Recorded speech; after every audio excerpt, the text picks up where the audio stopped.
Fire for your mind. Culture clinician. Defective women and compromised men. Defective women.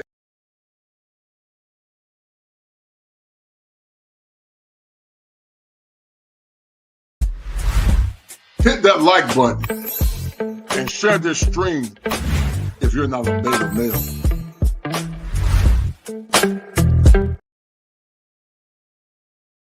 And compromised men.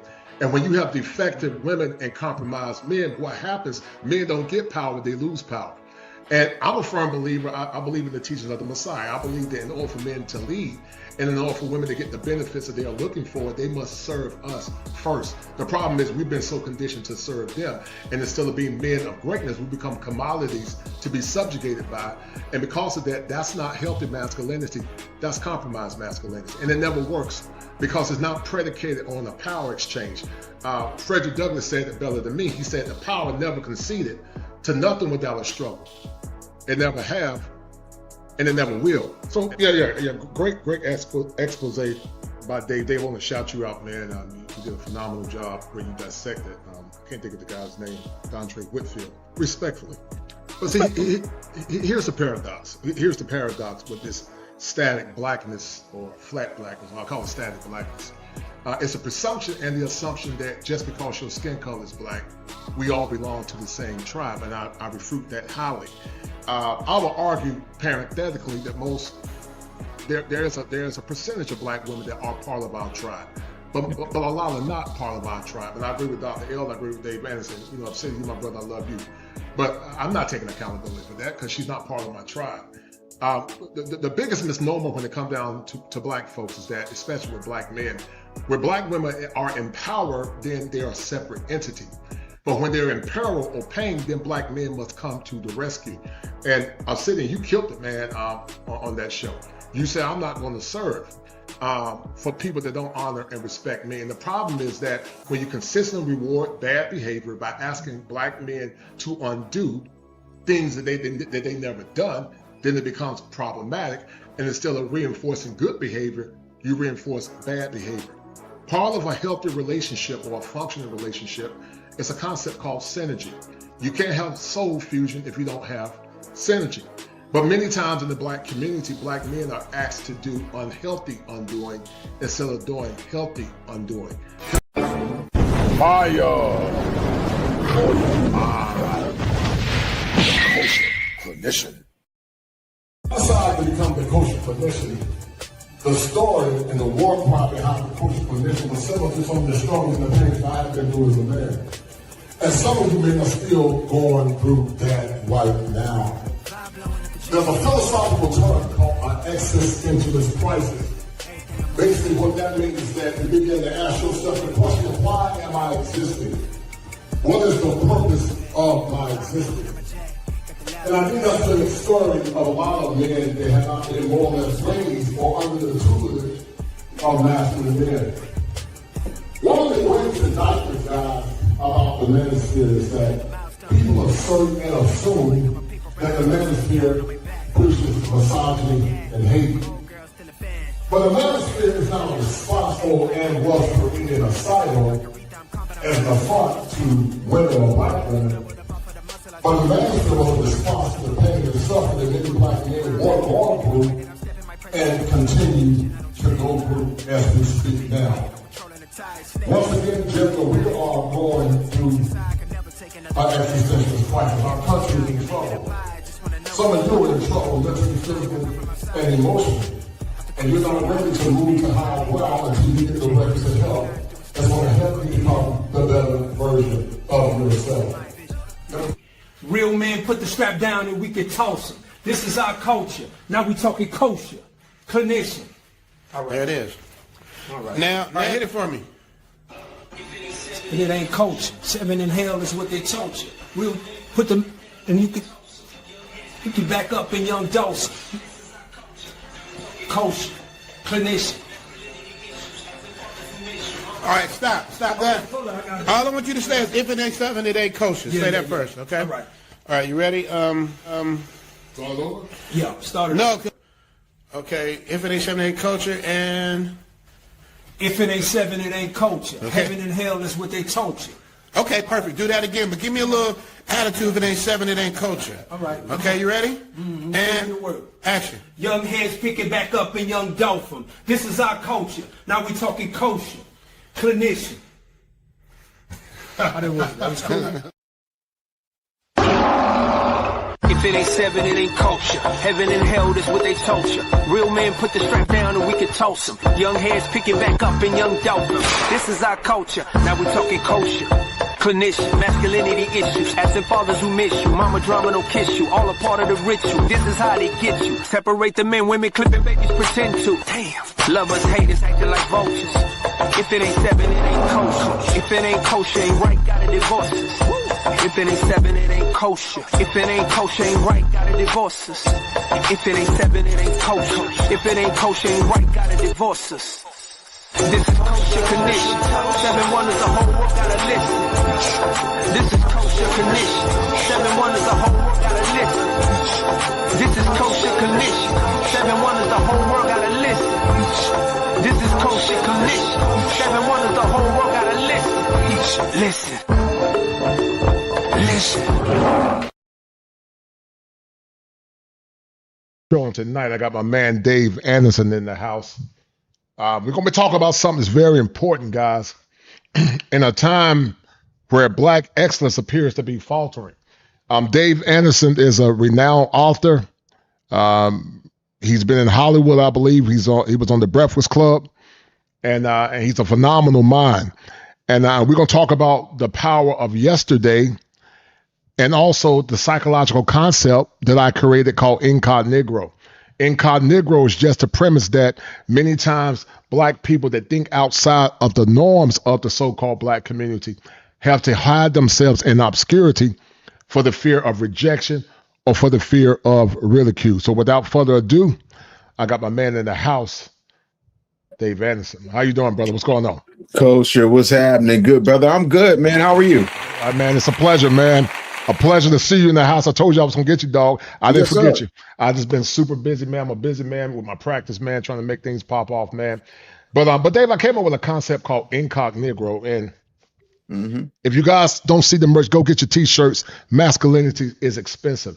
You said something, Dave, that was very powerful when Detron Whitfield came on, and you talked about why men shouldn't continue to undo things that they haven't done. Black men have become the soft target in America, and there was a time where heteronormative masculinity was not only venerated, but the Black men in that community also was venerated. When did you begin to see the precipitous decline of Black men being ridiculed and marred, and not only in the media, but also in academia? I think it was around, I would say, the mid to late 80s, right? For me, I started to notice that when you turned on TV, most of the husbands, if there were husbands at all, were bumbling fools. They weren't respected. Their wives were always in power positions above them, were always smarter. And it became, that was the norm. And then you started hearing all of this, I'm strong, I'm independent, so on and so forth. And my whole thing is, if you got to announce it, you're not that. But the pervasive narrative, when you don't control your own narrative, becomes the overriding narrative of society. And then on top of that, because there has never been, up until very, very recently, with the advent of the manosphere and then, of course, the Black manosphere, a safe space for men to be masculine. Because let's face it, the only time that Black men matter in this society is if they are carrying a rainbow flag and have sparkly bottoms, or they are drunk, degenerate drug addicts. Yes, sir. You know, or they are somehow a victim of police brutality or the racism. Yes. Because all the racism is the problem. You know, we have lived in a matriarchal society since around 1966. And as a result of that, we have seen the advent of baby mama culture, YN apocalypse, a culling of intellectuals, while those who are lauded and loved and exalted for being pookies are rewarded. And then, of course, all the beta male scent manginas start getting ready for the stepfather season draft. And so for me, it just became a thing where I'm just like, how about no? Yeah, man. Not at Yeah, all. man. Yes, same here, man. I think we saw the proliferation of this malady back in the. Well, I don't know how old you are. I'm 54. How old are you? 48. I'll be 49 in November. Oh, you're a baby, man. When I was in high school, when I was a senior, you probably in the 8th grade. So you're a Yeah. puppy, man. You're young. Yes, You're a sir. young cat. You're a young cat. That's But not what my beard is saying. well, you know what, Dave? You've been a phenomenal person, man. I heard some of your story about being in media. You circumnavigated to media. You lost I think you were like so many pounds. You lost weight. You are a testament. You're very resilient. And you don't mind speaking truth to power. There was a book, Dave, back in the past. I think it was these 3 doctors. They were from New Jersey, and those doctors were talking about how when they got to a level of academic excellence, they were never celebrated. But then the men that were very deleterious in the community, they were celebrated. And I think that's the same for me. I grew up in the rural country. I got everything from the mud. Started off in law enforcement. Worked full-time, went to school full-time, went to North Carolina Central, then went back and got my I taught school for 5 years, and I got my master's from Carolina. And I did it, man. It was hard. It was very hard. But you know what? Never got celebrated. Never got celebrated, never got exonerated, never said you did a good job. Never got none of that. And so Incognegro, once again, is the term that I curated, where Black excellence is often hidden. If you exude anything out of dysfunctional Black culture, then you are either the C word, an educated lame, goofy, and those same women want you back when they're ran through, don't have a good man, and then all of a sudden they tell you to take it for the team. And what I've learned from that montage that I played a few seconds ago, and we're gonna get back to it, when it comes down to power, Dave. Yes, sir. They want individualism. But when it comes down to servitude, then Black men need to serve their community. Do you see that paradox? Do you see that nonsense? Go ahead. All the time. See, the thing of it is, if you have not been in control of your community because of a perfect storm of governmental conspiracy, meaning that you had the factories and all of the Black skilled labor jobs, the Black jobs, when those got taken away and shipped overseas or out someplace else, and then you have the whole baby face government coming, I'll pay your rent, I'll buy your clothes, I'll give you housing too, just don't have a man in the house. And they literally had people come along to check to see if there was a man's boots, ties, work, any type of thing that would indicate a man, and then it would yank your benefits. So we automatically became persona non grata, because our skills became useless, and they told everybody, whether they were good at being book smart or not, that they had to go to college or they were a loser. And the government is taking the place of the situation, which then put a battery in the back. And while that's happening, then the CIA comes and gets Gloria Steinem to come in and talk to Black women and say, you're not Black. You're a woman first. Come be feminine with me. And the thing of it is, why would the Central Intelligence Agency care about a women's liberation movement? That's because the IRS wants to double the amount of taxable revenue. Right. I heard that recently. Yeah, so you have to look at how every single entity, and this isn't a conspiracy theory, because conspiracy theories do not exist. That term came up after Kennedy was assassinated. Right. Anyway, Yes, sir. So once you understand all of that, you then understand that we never really had an opportunity to come back and be who we were. What did they do to James Evans Sr. on Good Times? They killed him off. They killed him off, Know why? Because he didn't play. It was a different ball game when he was in that house versus when Carl came into that house. Yes, sir. Totally agree. Totally agree. That's just where we are. Shout out to Do the Fire podcast with that $10 super sticker. He said, I'm a proud toxic masculine Black man. I got the t-shirt, Dave. Guys, y'all get your t-shirts. If you want a t-shirt, I'll get it ordered. Masculinity is expensive. And you did a great job breaking down that expose with Dontre Whitfield, and you did it with respect. But, there's a concept, Dave, in the clinical called, it's an ego defense mechanism. And I talked about it briefly when I was on Jeff's show. Shout out to Jeff. It's called undoing. Undoing is an ego defense mechanism. And it basically means I got to go in the past and undo to assuage my ego to the people that are hurt. So it's a healthy ego defense mechanism. Mhm. But unhealthy undoing is performative masculinity. And it's often predicated in undoing something that most black men never did. Most black men are invisible to the average modern woman.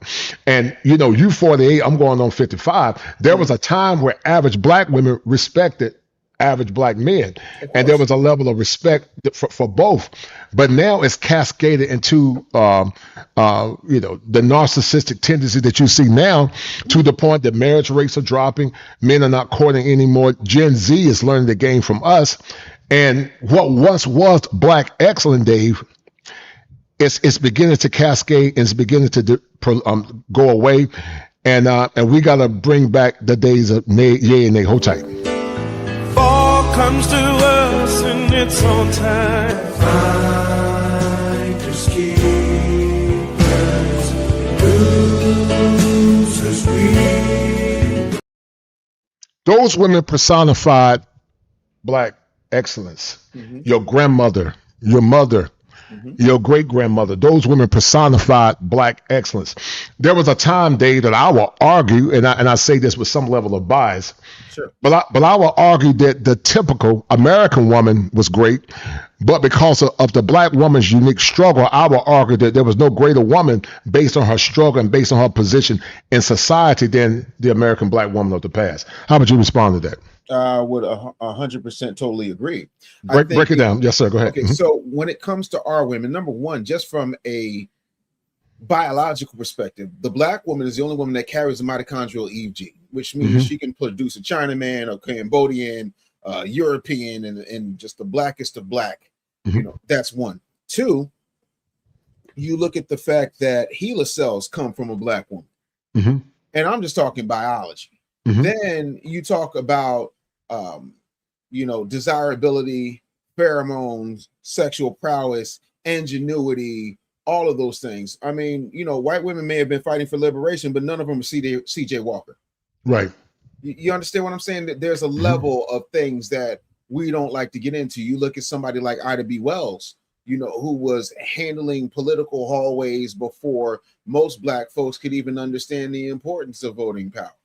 Right. So we've got to start looking at who we are. The problem at this stage is not, and you said something very interesting. You said, and I'm paraphrasing, that the average black man was respected by the average black woman. Right. And the reason that is because the average black woman was average. She was average, right. And what has happened over time is that the average black woman has been given a false sense of higher value than what she actually is. Right. Because of this. Because now, like, whoever was the hottest chick in your neighborhood, that became a proximity thing, right? Yes, sir. Because you didn't know fine outside of, Stacey Jenkins down the street who used to run real fast and pick her navel in 86. Right. Yes, sir. Because there were no other options. But now it's everywhere. So now if you got 500 dudes in your DMs every week telling you fine, when you're about a modest 5, it doesn't matter, because these dudes are just capping your head up because they want to. Right. So that gives you an overinflated sense of self. And then a lot of women, how can I put this? A lot of women mistake someone wanting to with meaning that that's now your value. Right. I know plenty of millionaires who will, get to clapping and get to cracking, but they are not going to bring you home. They're not going to marry you. None of that. It is what it is. And so we have to look at the overvaluing of our women and then making them feel so special because they walk around here talking about they're the most educated, and they're not. They're the most enrolled. They have the highest amount of student loan debt. But I have never looked at a woman a day in my life before I met my wife, when I met my wife, and said, oh my God, look at the morals on that girl. I wonder how many degrees she has. That does not factor into a man. Not at all. That's not what we look for. I'm not looking to be in a same-sex relationship with a man. Right. It's just not a thing for me. Yes, sir. I want a wife. I don't want a domestic partner who's trying to prove that she has a bigger member than I do. Right. So that's why that happens. It's not that we became undervalued. We became outnumbered by ridiculous expectation and people being gullible, falling for lies on the internet with the filter. Well, somebody asked me the question, what I mean, well, the black masculinity is expensive. Where there's black masculinity, where there's white masculinity. Shout out to my man, Paul Edom. Had a great show with him yesterday. Paul is a pioneer. He was part of the movie called The Red Pill. Shout out to Paul, excellent brother. Got number of respect for Paul, and I do plan to do some work with him in the future. But the reason why I coined the shirt masculinity is expensive because black men of yesterday had higher standards of black men of today. Your granddaddy and your great granddaddy would have never married the typical American woman now because the standards were high.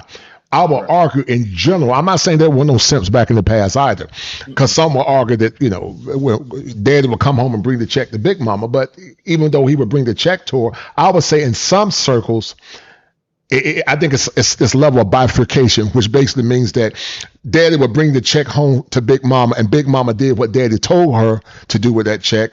And then there was times where daddy brought the check home to Big Mama, and Big Mama did what she wanted to do. But there was a level of understanding that Big Mama, for the most part, was going to do right by that man that used that check. But women now, I got men, I got men in therapy where they work hard all day. The wife is home and she still expect him to come home and help her clean and cook. But when you look at your grandmama, shout out to my mom. She passed last year, and I miss my mama. But the women of that generation, this whole fallacy, Dave, of the soft girl era. They say I can't rest in my femininity unless a man pay all the bills. But never before in human history, even especially in the South, where women have had the power to stay home while the men went out and worked. That was rare. Even most white women didn't have that power. Black women of yesterday didn't have the appliances of women now. Your grandmama and my grandmama had to scrub clothes and wash them by hand and then run them through a machine and then hang them up. In the South, we would hang it up on we call it a clothesline. Mm-hmm. And maybe even Philly too. Yes, and then on top of that, they went and worked many times for white families in the South, and they still came home and cooked and respect and honor their husbands. Correct. But a lot of black men have been hoodwinked by a condition called hoflation. I created that term. Some of the bigger content creators have been using it, but I never heard nobody use the terminology. I did a show with Peaceful Life. He came up with a term called relationship capitalism, and I parodied that by saying hoflation. And hoflation is no different than shrinkflation. Now you're getting they're demanding more, but you're getting less. And because we got a generation of men that have such low self-esteem, they have been impacted by ego defense mechanism called introjection. They don't know what their worth is. So masculinity is expensive because see, your grandfather, my grandfather, your father, and men of the past work hard to civilize this world. Men die off early. Men are the first ones to put their lives on the line in war. Many men have gone to the grave, Dave, with dreams deferred. You can never hear what their stories are because their dreams are buried at the graveside. And so a man's masculinity is expensive, but if you give it away for free, it's no different than a whore giving a man her body for free. You got to make your masculinity expensive. And then you got to tell the woman that you're dealing with, if you're going to be my woman, because my masculinity is expensive, it's going to come with some instructions. Mm-hmm. It's the truth. I think the thing that a lot of people are missing out on, right, is we do not control the media. Right. The media, okay, let's take black people off the table. I'm just going to give you a basic general history lesson on how the media will manipulate people into doing things that were not done beforehand and make it seem as normal as humanly possible, mm-hmm. right? Before 1920, nobody bought diamonds. They were worthless, mm-hmm. right? A company named De Beers started buying up diamond mines in Africa, primarily in South Africa, but throughout the continent. What winds up happening is they would only release a certain amount of diamonds. While that's going on, they started to introduce one thing.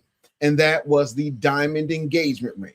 And right. They started to come up with these things, a kiss on the hand is so sentimental, but diamonds are a girl's best friend, so mm-hmm. on and so forth. Mm-hmm. Then what winds up happening is the diamond engagement ring takes over. If diamonds were so prevalent, how come they're barely mentioned in the Bible, but gold, rubies, emeralds, sapphires are mentioned 1,000 times more, right? Mm-hmm. Then you understand that it becomes about this. And then later on, they started to evolve a little bit more with the marketing and saying things like, 3 months salary is what she's worth.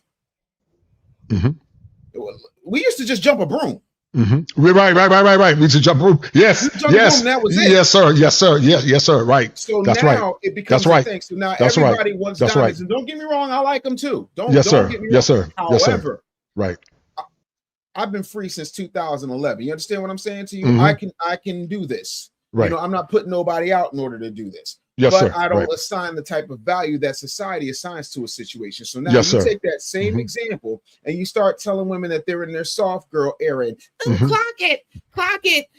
These degrees, you're going to clock it. What is this? Right. Just the world's tiniest bird chirping at the ego of women. So they're continuing to believe that because they have a divine stargate between their legs, that somehow that makes them entitled to wife privileges without having any of the wife skills or yes. Right. The other part of that is there's too many beta male simp manginas who just want to whiff because they couldn't get it on their own, and then they come to a little bit of money, and all of a sudden they think that they're playing in the big leagues. But I tell people all the time, money can't unlame a lame, and simping is going to simp no matter the era. So you've got the perfect storm of simptitude, marketing, reality television from people like Andy Cohen and Jim Ackerman and all these people that most people don't know by name, but would be happy to Google and be shocked by what they see. Right. And what winds up happening is we start to believe that this behavior is normal and somehow it's not. And it's not. It's not. Dave, when I traveled, I was in a movie with Al Grease, and I'll show you. I'll run that movie clip real quick. But the movie clip was called Frustrated. And the premise of Frustrated, when I was in that movie with Al Grease, is that American men have become frustrated with dating choices. Listen, men have always been slaves to the emotions of a woman, but theology say cast not thine strength to a woman. You can love your woman. I believe a man should love his woman. I believe a man should die for his woman if he have to. But I don't simp for no woman. I ain't gonna simp for a man, but I sure ain't gonna simp for no woman. I say what I mean what I say. You ain't gotta agree with my position, but I don't tap dance for nobody. That's why I've gotten in a lot of trouble. But I'm a fool of position that and it's beginning to happen, Dave, with Gen Z men, when men begin to stand firm in their masculinity and say you got to offer something more, one or two things going to happen. They're going to either defecate or get off the pot. It's literally that simple. They're going to either defecate or get off the pot. 100%. And because watch this, they don't really have no power but the power that you give them. They don't have no power. Men created the world, and there are good women that help men create the world. I stand firm on saying that men and women are better together. But the problem is that many women try to tell men how to be men on their terms instead of being what a man needs that woman to be. And then that man find favor in that woman like they did back in the old school. The scripture says when a man finds a wife, he finds a good thing. Men are supposed to find a good woman. But see, here's the problem. Like Paul Edom said, I would argue that the men are just as dysfunctional as some of the women, a lot of them.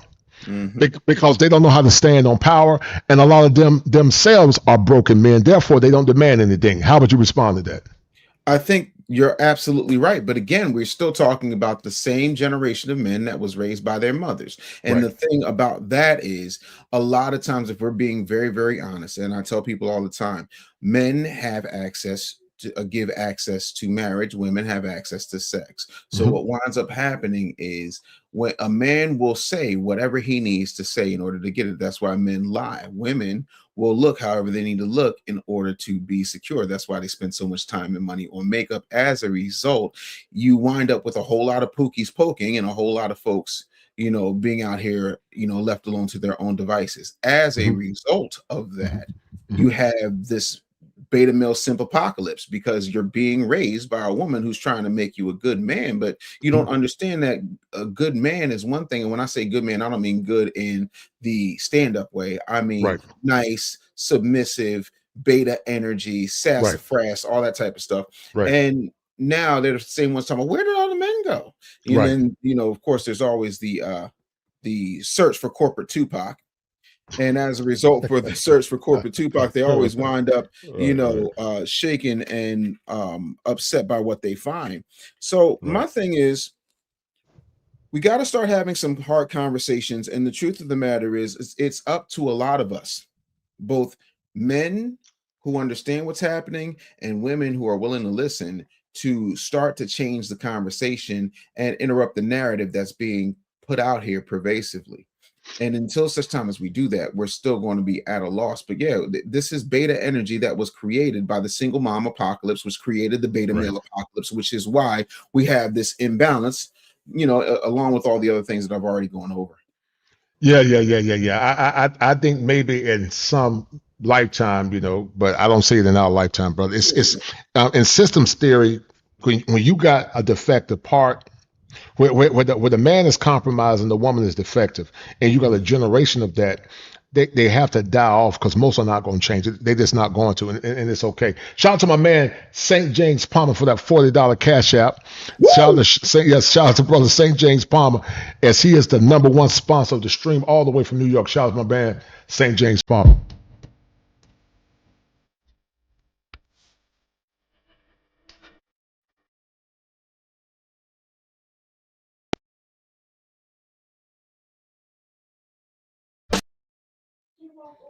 Who's Dave Anderson, man? Who is this man? This mercurial dude named Dave Anderson. I call him the Black Phoenix, the resilient one. Who is Dave Anderson, man? Oh man, that's a great question. I am Carl Anderson's pride and joy and Edith Anderson's baby boy. I'm a kid from the hood in Philly. Mm-hmm. I had a big brother, God rest his soul. He was also a cop, just like my dad was. Yes, sir. And I didn't come with any silver spoon in my mouth. I have dyslexia, dyscalculia. I have Oh, really? yeah, Oh, wow. and I had a speech impediment, and that was I was treated from that from the 3rd grade all the way up until the Mm-hmm. 9th Mm-hmm. grade. Mm-hmm. So you're talking to somebody who speaks professionally, who writes books and handles money, Mm-hmm. who is dyslexic, dyscalculic, and has AUDHD. Mm-hmm. For me, I don't want to hear nothing because y'all don't have my handicaps. Mm-hmm. So I don't really believe in your excuses. Right. Which is why I'm so hard on people. People like, Dave, ever since you lost that weight, you're really hard on fat people. Yes, I am. You want to know why? Because I buried a lot of fat friends. Mm-hmm. I understand that we are set up in such a way. Do you realize that 85% of densely populated Black neighborhoods in major cities are food deserts? Food deserts, yeah. Mm-hmm. That's insane. Yep.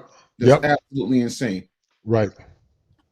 And so what winds up happening is we have a health crisis. It's so bad that we don't even realize that we're sick. I didn't think anything was wrong with me when I was 560 pounds. Wow. Because Wow. what people don't understand is Mm-hmm. the dopamine receptors are just as high for sugar, if not higher, than they are for cocaine. Mm-hmm. So you don't think anything is wrong. You think that I thought I was living normally. I did not realize how sick I was until I started to lose the weight. Right. So I get past all of that. I'm the youngest person to have a full-time contract at the age of 9 for radio. Right. And, I started my radio career on an Ivy League campus, moved on to television, film, syndicated radio. I have produced for everybody from Les Brown, Charlemagne the God, Wendy Williams, Ricky Smiley, DJ Clue.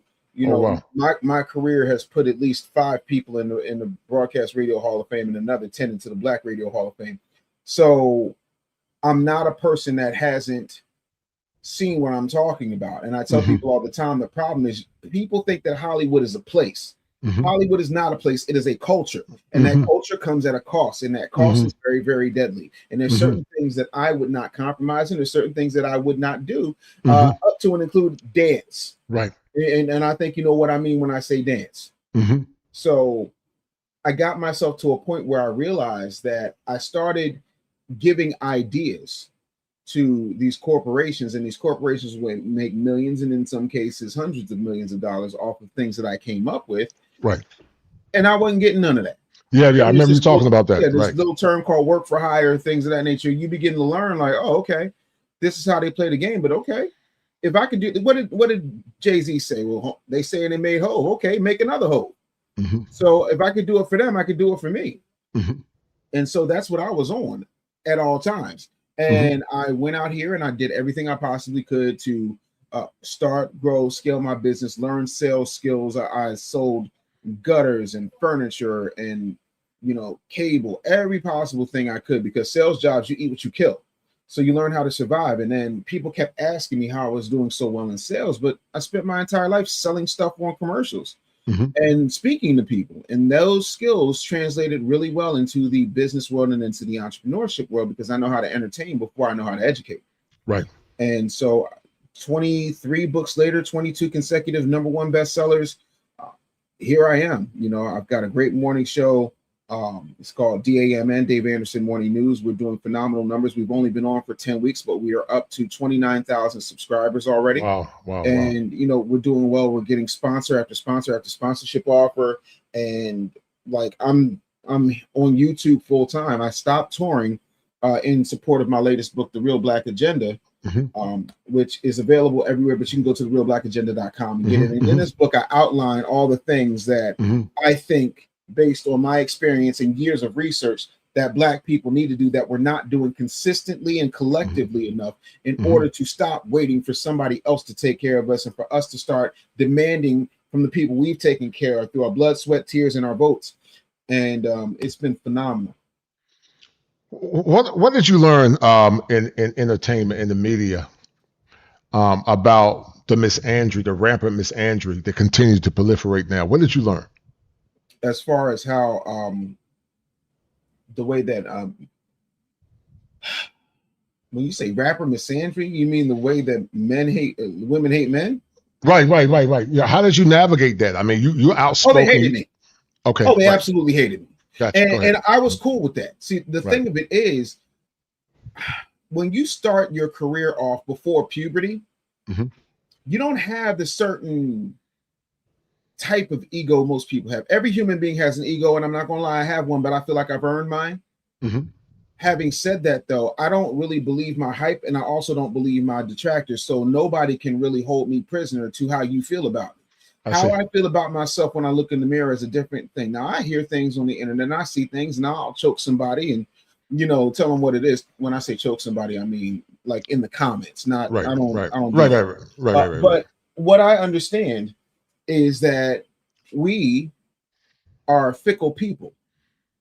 And I learned that when you are like me, because I'm a person who's going to call it out, right? If this were a fairy tale, I'd be the little boy in the Emperor's New Clothes. It's like, yo, old boy is naked. What's wrong with y'all?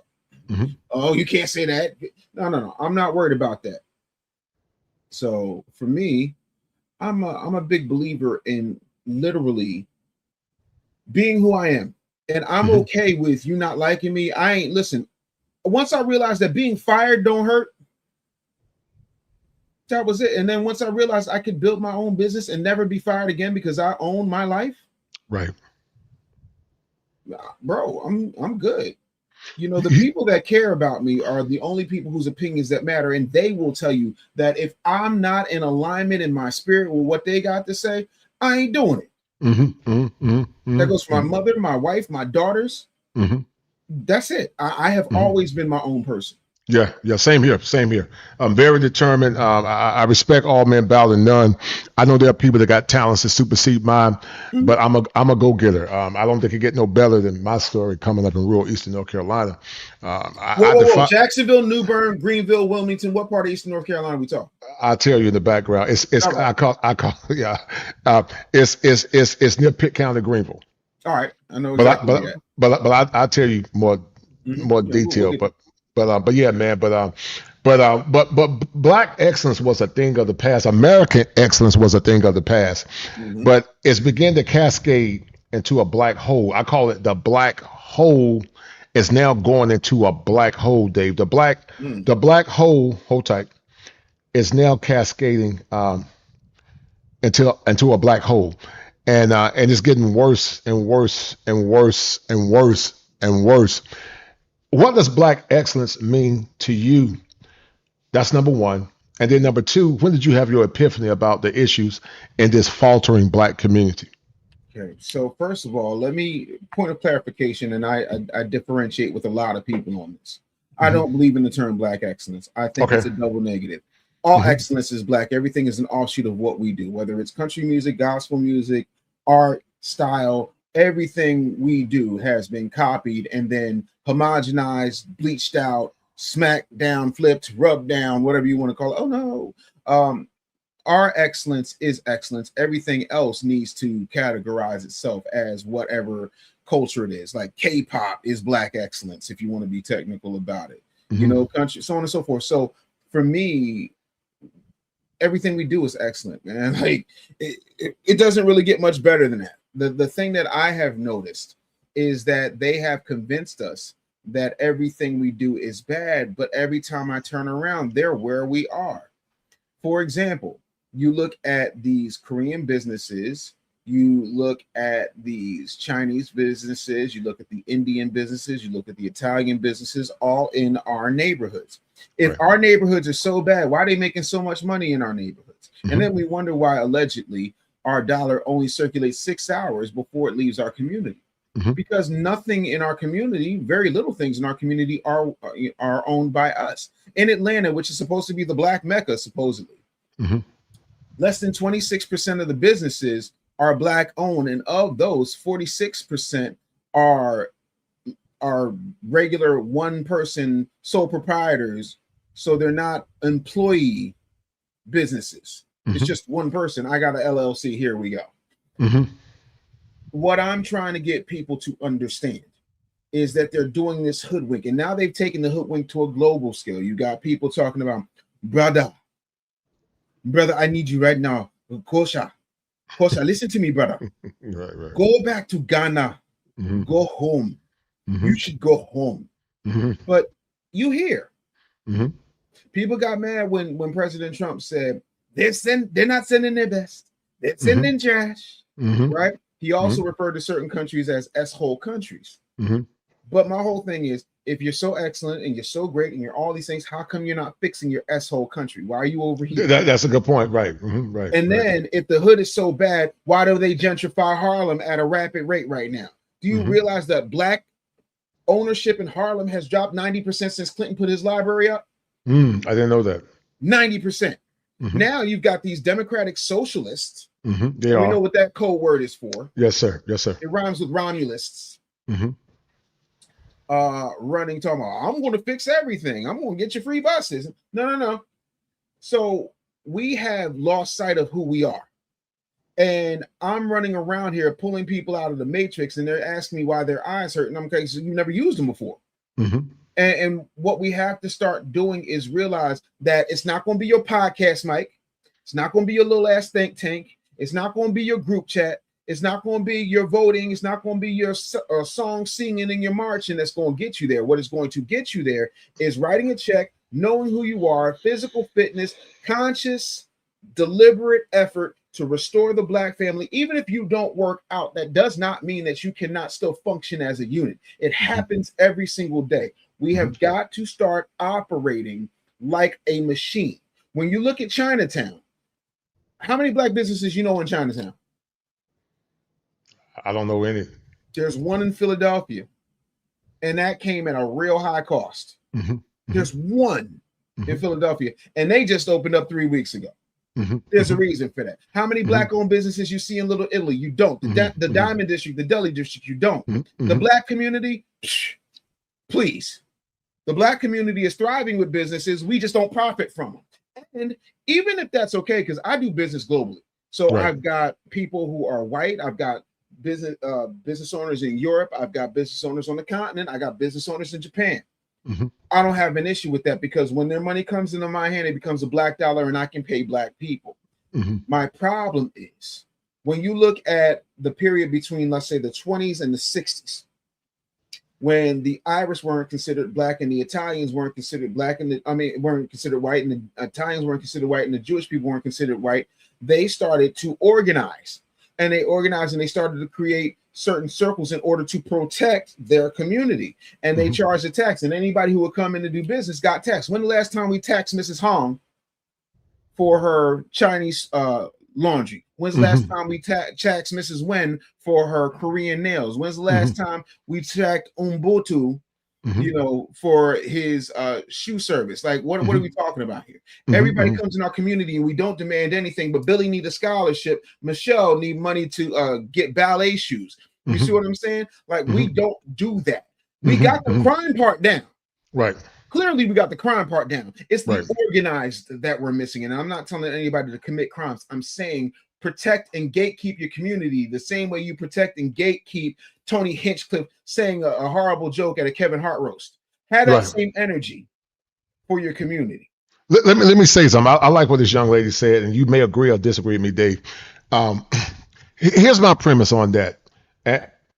I don't believe in this supporting people either just because of skin color. That goes back to Incognegro. I'll support you because you personify a level of professionalism that supersedes skin color. This static blackness phenomenon to me is dangerous because in Africa, we were never one conflagration of Africans. We were from different tribes. And I will argue, Dave, that those that were complicit in the transatlantic slave trade, I will argue that it was due to what's called intertribal warfare. Intra-tribal within different nations, but they didn't identify as black. They identified as their nation, as their tribal origin. You from Philly, I'm sure there are Philly gangs.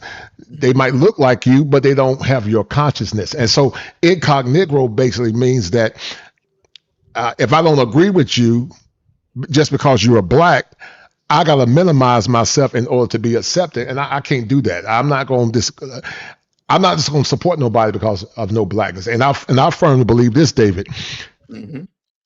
Until we have a community where men are leaders in their homes, where men are leaders in their communities. I know you're a leader in your home and your community, but I would say you are outliers to some degree. I don't think there are a lot of Dave Andersons that have, done what you've done and being a man in your community. Now, some people say it got something to do with your zodiac. I don't know. I mean, I know you're a Scorpio. I'm a Leo. We're similar.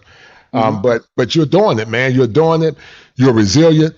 But we got to get out of this personification that just because a person is black, I call it static blackness, that they're part of your conscious tribe. They're not. If a white man show me love, if a white man show me grace, if a white man help me, I'm gonna help that white man. I'm gonna support you, and I support everybody that have my level of consciousness, because in the kingdom of heaven there is no race. Now I understand that because of our unique position in America, we had to come together. Black people came together under the banner of the struggle, but the women of our community no longer respect black men. They don't respect black men, and so I will argue if a black man finds a woman from the continent, and that woman show him love, or whoever, you get with a woman that's part of your consciousness and your value system, and you form new communities and form new identities, and don't deal with the dusty ones, because white people don't support white trash. No. They don't support them, but somehow we're supposed to keep supporting folks just because they black, or giving them excuses just because they black, and then they encapsulate all black folks in the same power with the trash that caused most of the chaos. How would you respond? Go ahead. Well, first I want to shout out to Shirai Kabri. Thank you so much for your comment. And here's the thing: I don't believe in supporting black businesses at all. Let me be clear. Support is for children. Support is what canes give to people with broken hips. Right. I patronize businesses based on my needs, wants, and there you go. That's right. I am a patron. I am a customer. I am not your supporter. Not here for that. That's why people say, "Are you a Trump supporter?" Donald Trump don't need my support. He's a billionaire. Well, I'm gonna turn in my Tesla because Elon don't. Elon is the world's first trillionaire. Let it sink in. You're focusing on the wrong things. I don't believe in support. You give more respect to a place like a Walmart that has 25 lanes, but still has you checking out your own stuff, like you got a blue vest and a pair of tight Sears cotton Dockers on. Right. You gotta be hiding out your mind. It's not about support. I'm a foundational Black American. My ancestors built this country, right? And for me, I am here for people who are willing to do business and do what's necessary.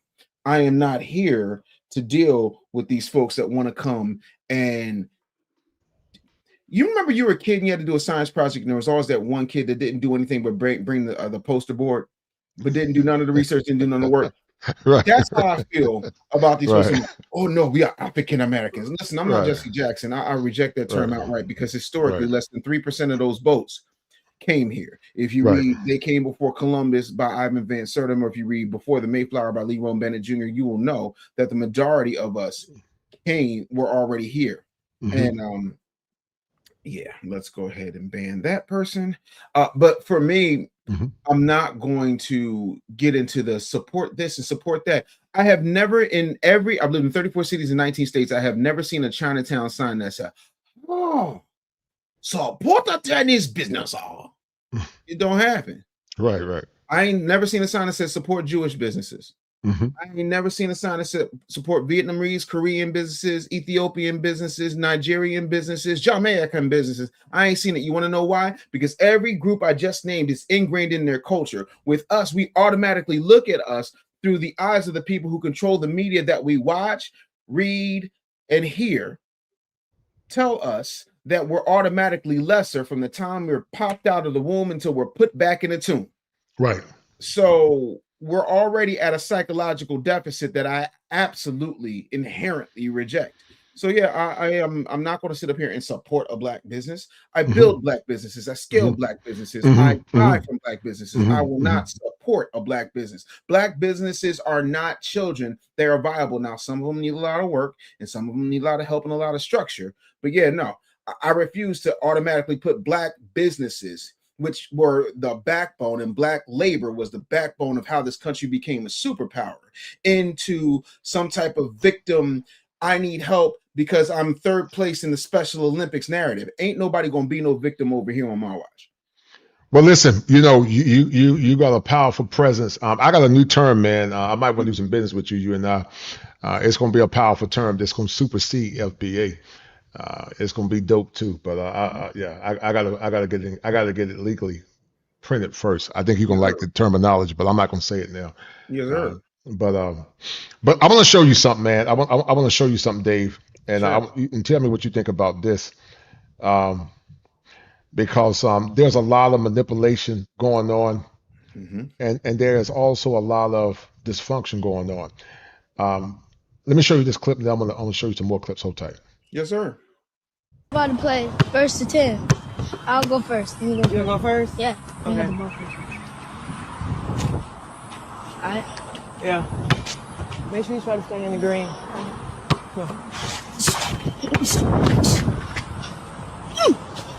Boy. All right, that's out. Bring it back. Bring it back.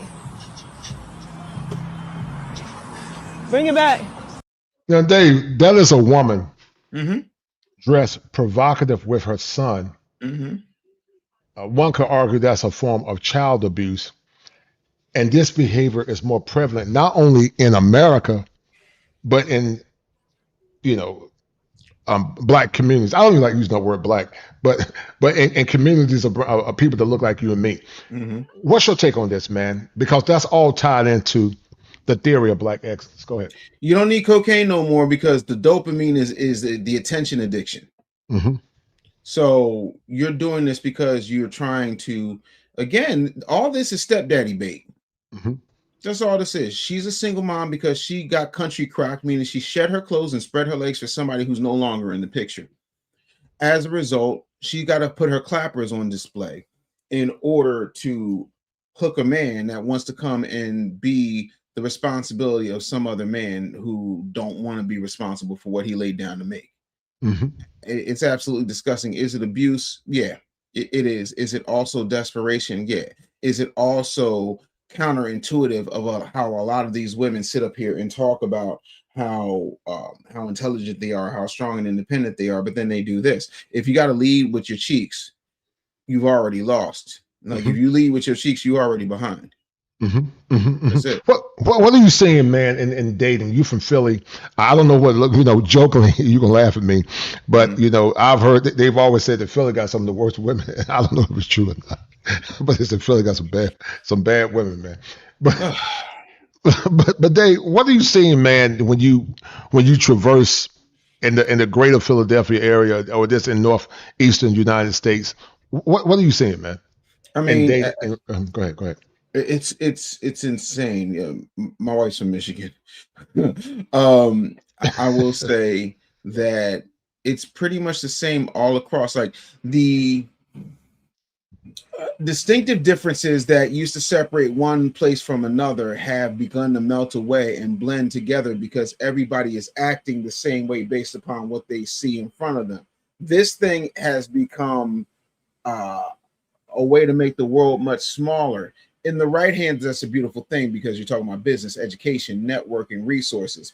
In the wrong hands, you're talking about clout, sex, overinflated egos, and trying to siphon resources from one community to another. So yeah, I'm not really a fan of it. I think that there are a whole lot of Niecy girls on the East Coast, big wad of gum in their mouth, hardcore. I don't want to listen to nobody. I want this, that, and the third. You got a list of demands, but you don't know how to work an air fryer that don't have pictures. I'm good. You are a very erudite man. You're a resilient business owner. Yes, sir. By 2030, it's been predicted that 30%, up to 45% of women are going to be childless and single. And I jokingly called that the coming apocalypse. When you think about trying to have a strong community, strong homes, strong families, and everything is, in my opinion, is still on the precipitous downcline. What do you see on the horizon in the next 5 to 10 years? It could go either way. I think if we start prioritizing what family means and what family actually is, it's a completely different ballgame, right? Because here's the thing. If I talk about the Waltons, I'm talking about a family. If I'm talking about Disney, I'm talking about a family. If I'm talking about Wells Fargo, I'm talking about two families. Lamborghini is a family. Like Ferrari is a family. Like Kardashian is a family. Kennedy is a family. Bush is a family. What we're missing is that we have a generation of women who like going by their middle name as if it's their last name instead of playing for the team that brought you to the game, right? When you look at any sport, what's on the back of a jersey? Numbers. Aside from numbers. The color. Aside from the color, what's written on the jersey? The name. No, the last name. Okay. Not the middle name. Not Michelle Lynette. Right. Not Shamika Lachey. It's Ocho Cinco. It's Anderson, Jackson. Right. Jordan, Tyson. Like the last name is who you play for. And if you notice, when a man plays, he plays for his last name, and that's why his last name is on his back. Right. So he does not lose sight, and everybody knows who he's playing for, who he is, what that means. I tell my daughter straight up and down, like, you're an Anderson. If I were to bring my youngest daughter in here right now and I say, what do I mean when I say you're an Anderson? She'll tell you Andersons never give up. Yes, that's what I tell my girls. I tell my girls that. I'm so glad you said that. I tell my girls that because I don't give up. I've been through a lot of adversity. I've been set up. I've lost jobs. I've been hoodwinked. I've been undermined. I've been traumatized several times, but still I stand. And so I love your level of resilience. Now, yes, sir. Some will say that Dave is just a genetic anomaly. Everybody's not Dave Anderson. He just has that inner Jason quad that others just don't have.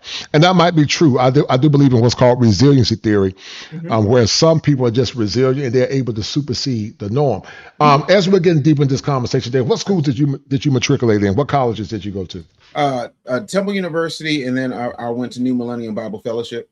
So broadcasting, telecommunications, mass media with concentration in English and jazz vocal performance. And then, of course, I got into divinity. I went to seminary, and for me, I just love to learn. Learning is a thing for me. I don't really care about degrees. I care more about getting the knowledge than I care about the college. And yeah, I'm a genetic anomaly. I mean, if you were to look up Dave Anderson, Black Male Resilience, you'll see an article. But the truth of the matter is, most people are not dyslexic. Most people don't have ADHD. Most people don't have dyscalculia. Most people don't have a speech impediment.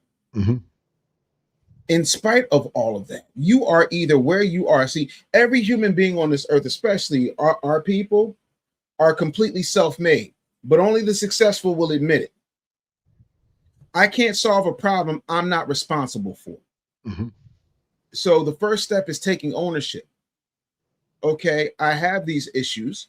Now that I understand that I have these issues, do I have to move a little differently? Did I have to take an hour and a half nap before I came to do the show? Yes, I did, because I needed rest and I needed to focus. Right. Cool. Right. Does that mean that I have to prep a little bit more when I do my morning show than somebody else does? Yes, but that's okay. I'm used to that. Do I have so many ideas? When I wrote this book, right? I wrote this book in about a month, and then I was like, yo, I got more to say. And so I started writing another book. It took me 2 weeks. There are advantages and disadvantages to my conditions. But I was like, I can't just put this book right out. Like I learned from Prince, because Prince just wanted to put music out. Can't do that. So I said, I'm going to wait, and I'm going to drop this next book in February. I'm going to let this book do what it does, and I'm going to keep it out there the same way Powernomics is still selling, the same way The Art of the Deal is still selling. Like that's my most successful book. But I said, you know what? I'm going to back it off a little bit. But again, whenever you're going in the wrong direction, all you got to do is turn around. If you don't have my issues and you're sitting around living a lesser life than the one I'm living, it sucks to be you. That's a choice. If you're unhappy, it's not my wife's job to make me happy. It's not my daughter's job to make me happy. It is my job to make me happy. It is my job to make my family wealthy. It is my job to make sure that my family is safe and fed and happy. Once you understand that if it's meant to be, it is up to me. That eliminates all the excuses. Y'all can talk about this magical white man who's holding you back, or you can find a way to kick him in the nuts and keep it moving. But you can't do both effectively. Yeah, I know I'm different. I know I'm special. I know I have gifts that some people would call handicaps. That's fine. Guess what? I came from a slum. My dad had full-blown Alzheimer's and dementia and didn't remember me half the time by the time I was 17. What's your excuse? My mom would put together TVs on an assembly line and drive school buses to put herself through Cheney University. And then after she had me, she went back to get her master's in education so she could make more money. And she went and got that from an Ivy League university, if that means something to you. Yeah, it does mean mean something to me, because my mother did it in her 50s. Yeah. And I'm extremely proud of that. But the thing that I have, and my wife had to teach me this, Kosher, because I thought everybody had it. I did not, and it's not arrogance when I say this. It's I didn't know. My wife says to me, she says, David, she says, you don't understand. I said, what is it I don't understand? Like, why can't these people just do it? Talking about my business coaching clients, because she always tell me I'm too hard on my business coaching clients. They don't call me the business bully because I'm cute.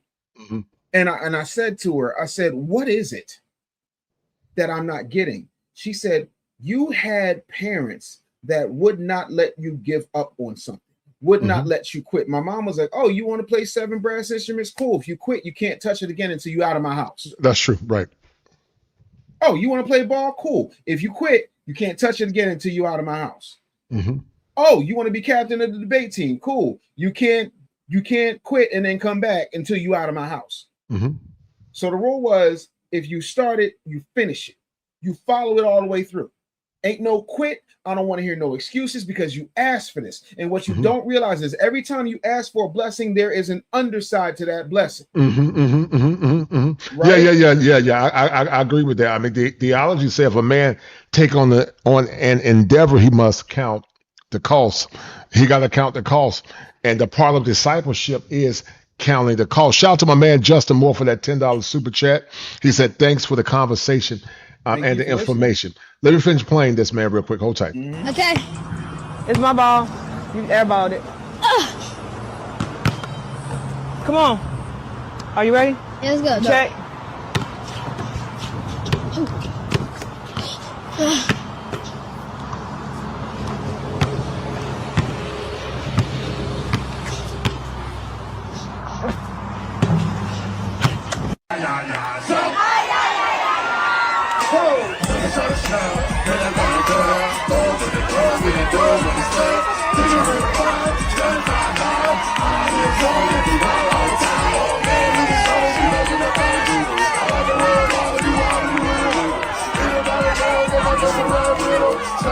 Everybody bring it to the Now, this woman, David, is but let me turn this down. I don't know if I want to get a copyright. But this woman is twerking in front of children with a baby strapped on around her. Is that what that is? I thought that was some kind of fancy purse. Oh no, no, oh no, hold tight. Let me finish play. Hold on.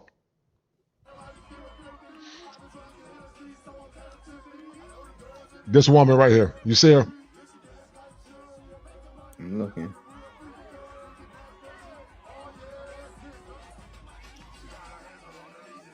Oh my gosh. Yeah, I see it now. Oh my gosh, she does have a baby. She got a baby. And she was doing that, Dave, in front of children, in front of 2 young kids. And so this kind of dysfunction has become the norm, which is not only antithetical to American excellence, but also what once was good behavior in the African American community. It's greatly dissipated, and this is the norm now. I would argue this is more of the norm now than women being more respectful and honorable of themselves. But these are the same ones that'll say that they're not protected, and they'll tell a black man to go build something. How would you interpret that based on what you just saw, man? I mean, that's absolutely insane, but that's how she got that baby in the first place. The other part of that is you can't talk about protection when you don't want to take a man's direction. Period, point blank. Like, that's it. If you know better than me, then why am I here? I'm a huge believer of there can't be two chiefs in the teepee. It don't work. I know a lot of us come up with, oh well, we the president, and we the kosher commission. No, we. Do I look like Jeremiah to you? Is there anything about me that is French? We. Then am I Lil Wayne and Bobby Valentino? What is we talking about? We. Am I Nintendo? We. What is we? No. So for me, when you have rewarded this behavior through attention, currency, and beta male sent mangina standards, you're only going to get more of it. That's it. This is what happens. I was jamming to the song because I ain't heard it in 26 years. And I don't even personally, I don't even like the Yin Yang Twins personally. Yeah, that song jamming. Yeah, I didn't even know who it was, man. I don't listen to that kind of music, but yeah, I think I heard it briefly, but I'm not much into a lot of music like that. But all skin folk and kinfolk. What's been some of your struggle, Dave, with dealing with people that look just like you? And then we're going to get into deeper conversations about these trending issues and trending topics around the world. But what's been some of your greatest issue with people that look like you but don't necessarily treat you like the man that you are? Because, I get torn when I hear people say, you talk about white supremacists on one end, but yet the same folks don't support you. The same people don't support me. The same people don't even reverence and look out for you. But at the same time, when there's a crisis, they want you to come together and be silent and be gatekeepers. How would you respond to that? Go ahead. I think it's 100% the truth. The thing that I need everyone to understand is Buddha, Moses, Muhammad, Christ, MLK, Malcolm X, Marcus Garvey. I could do this all day. A prophet is never appreciated in their own home. A lot of people don't like the fact that I have, within a very small margin of error, continuously and most accurately predicted the future based upon how I watch people move. Wise man once said, if you understand how people think, you ain't got to concern yourself with what they will do. And so with that becomes a problem. I remember sitting down with Gary Vee in 2017, and he told me, well, what do you think is going to be the most important thing? And I said, podcasting. Right. And at the time, that just seemed like a silly answer. Is it silly now? So I'm also of the mind, and I told my daughters this, that because we don't gatekeep enough, by the time my daughters are my age, seeing a black rapper is going to be as weird as seeing Prince, Slash, or Lenny Kravitz in rock music. Because we have not kept our traditions to ourselves, right? Bruce Lee was ostracized for teaching people who were not Chinese. I didn't know that. Yeah, he was ostracized. That was a big fan. That's a no-no. I didn't know that. So again, it's not that it's just the racism, because I don't believe in white supremacy. I believe in bigotry. I believe in racism. I don't believe in white supremacy because I've yet to meet a white person who's supreme over me. I reject I the agree. term outright. I agree with that. How are you supreme over someone you can't beat? Right. How are you supreme over someone you can't outthink?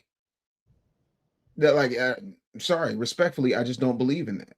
I also have yet to meet somebody who's going to be able to oppress me, because even if you kick me down, you're going to have to keep me there. And I ain't met nobody who's been big, bad, or bold enough to do that.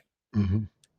So we get caught up in this magical, mythical white man. And I'm not saying that there's not racism, and I'm not saying that there's not bigotry. What I am saying is we've got to stop platforming the people who continue to poison us with nonsense and indoctrination, whether that's Mark Lamont Hill, Roland Martin, D.L. Hughley, Ricky Smiley, I totally agree. Sheehan Bryant, Mm-hmm. Timu Jamal Bryant, Mm-hmm. anybody whose last name is Bryant except for Kobe Bryant, R.I.P. They got to go. Mm-hmm. No. I totally agree. These so-called Negro agitators, I call them buffer class Negroes, Boule buffer class Negroes. They play a role in the destruction of logical, cogent thought. I like what you said, man, and I do agree with you. There are some people, like you were saying, we understand that there are systemic barriers, have been systemic barriers. Certainly. And in some situations, if your name was Daquan versus Donovan, Daquan might have a harder chance of circumnavigating than Donovan. That it happens. But we also are saying that you can't keep using that solely as an excuse for not being successful. It might take you longer to get there.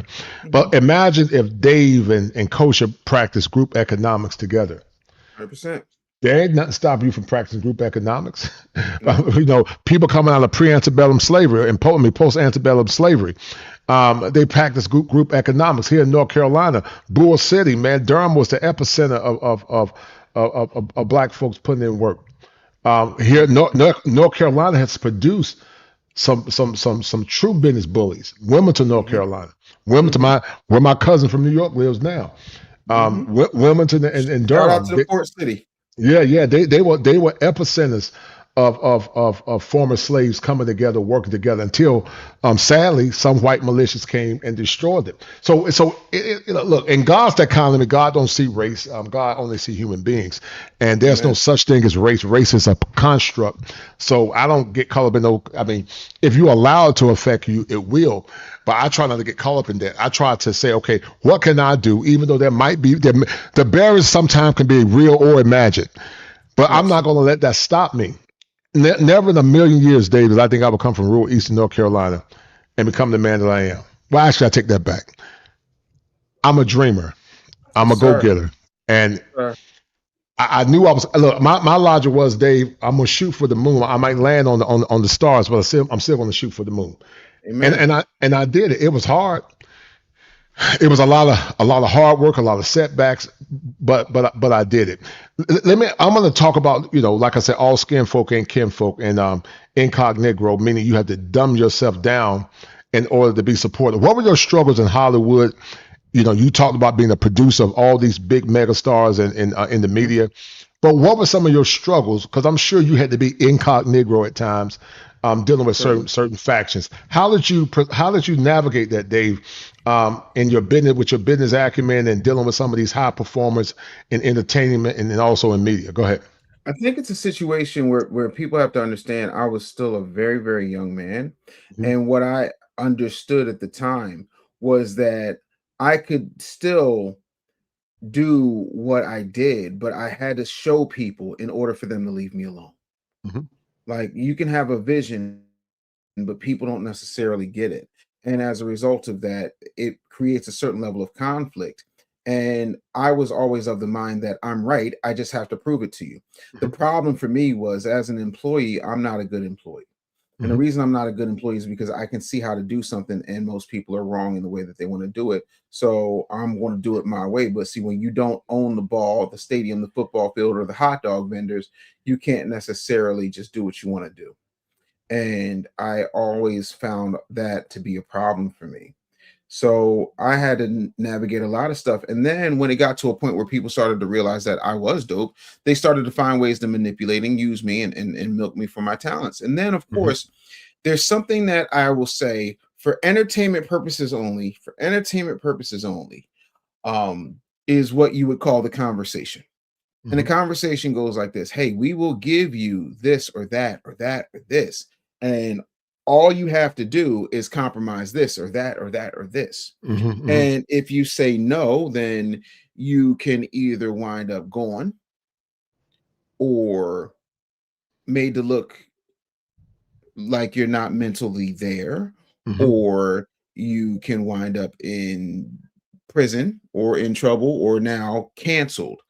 And I've said no to the conversation while I've had colleagues who have said yes.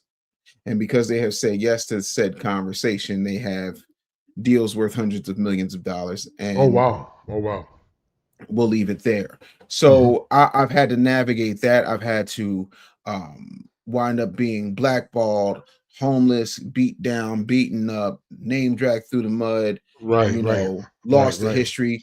Imagine being at a bar and you're watching TV and the show you created is now the number one show on a particular network. Even though you're not the one in the credits being named as the creator, but if you looked at my Wow. YouTube channel, you would see that I created that show. Wow, wow, wow. So I want you to talk about that without giving away too much information. But I want you to talk about your story of being homeless, because I was studying you and I was listening to you on the show with the woman. I want you to chronicle your journey where you were homeless. Give me a series of unfortunate events where you were homeless, where you were destitute. Where I remember on the latest show you said you were washing out of a sink, Oh and yes, then you went from being the phoenix that you are, from through the fire to rise again. You know, yes, sir. because Scorpio symbolizes the phoenix. Yes, sir. So tell me about that, man. Tell the audience about that, and tell the young man what you learned in that journey, Well, a in your few masculine things. journey. Go So ahead. what wound up happening was I was producing a show, and this was a time that was not as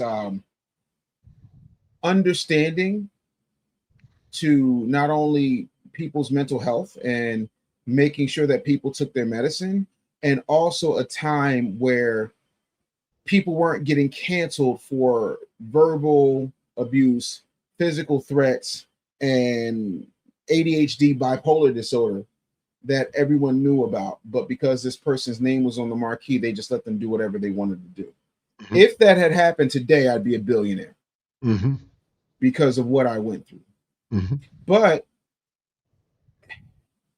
for me, they used to call me Radio Tupac because I would get fired and then you wouldn't hear from me for 6 months. And the next thing you know, I'm over at the other station going, first off, up you in the click you came, West Side. You see what I'm saying? Like I was just that dude. Like I come back. You're like, oh, he's back. Right. But this time, everybody in the industry who could thought that somebody else in the industry had me, and I was just laying low, but I wasn't laying low. I was struggling. I couldn't really get jobs like that, not anything substantial to what I was making. And as a result, you know, it's funny. Jay-Z got a song where he says, you know, when the money goes, will the honey stay? And, you know, that was the first thing that left. And then I wound up with all of my possessions, or at least as much as I could carry, in my truck. And then I was washing up in a gas station sink in Arlington, Texas at 360 in Carrier. It was a quick trip. It's still there. I went back a few years ago because I was doing a stand-up gig at the Addison Improv. So I drove up just to see my old apartment, which was across the street from the gas station that I was washing up in. And I remember parking in between tractor trailers and at the end of a Walmart parking lot so that nobody would bother my stuff. And, you know, I wound up getting a job at a call center. And one day I heard from my brother, he's like, yo, what are you doing? I'm like, I was working at a call center. He was like, well, where are you living? I'm like, and I couldn't lie to him. I could never lie to my brother. I miss him so much. He died a few years ago, but yeah, he was like, man, he said, thank you. He said, Negro, if you don't bring your ass home, I got you. And so I stayed in my brother's garage, and I built myself back up, and I became the first director. While I was doing that, I started creating a show on Blog Talk Radio, and I had a lot of favors that I'd never called in. So my show grew very quickly. My first guest was Maxwell. My second guest was Talib Kweli. My third guest was Queen Latifah. So all of a sudden, overnight, I become the #1 show on Blog Talk. Then a buddy of mine out of I believe Florida, no, the West Coast, he hit me. He was like, "Yo, there's this Italian guy. He's got this company, and they're trying to make a break in the U.S. You know, I want you to come on board and help." So I helped found this company called Spreaker, and Spreaker, before I divested from it, went and bought Blog Talk. And then Spreaker, after I divested, was sold to iHeart. So while all that's going on, I became the first director of social media for a Fortune 500 company. And that was my last corporate gig. So that's how I got out of homelessness. And I told myself I would never be there again. That's why I don't mind sacrifice, because I'm not washing my nuts in the gas station sink.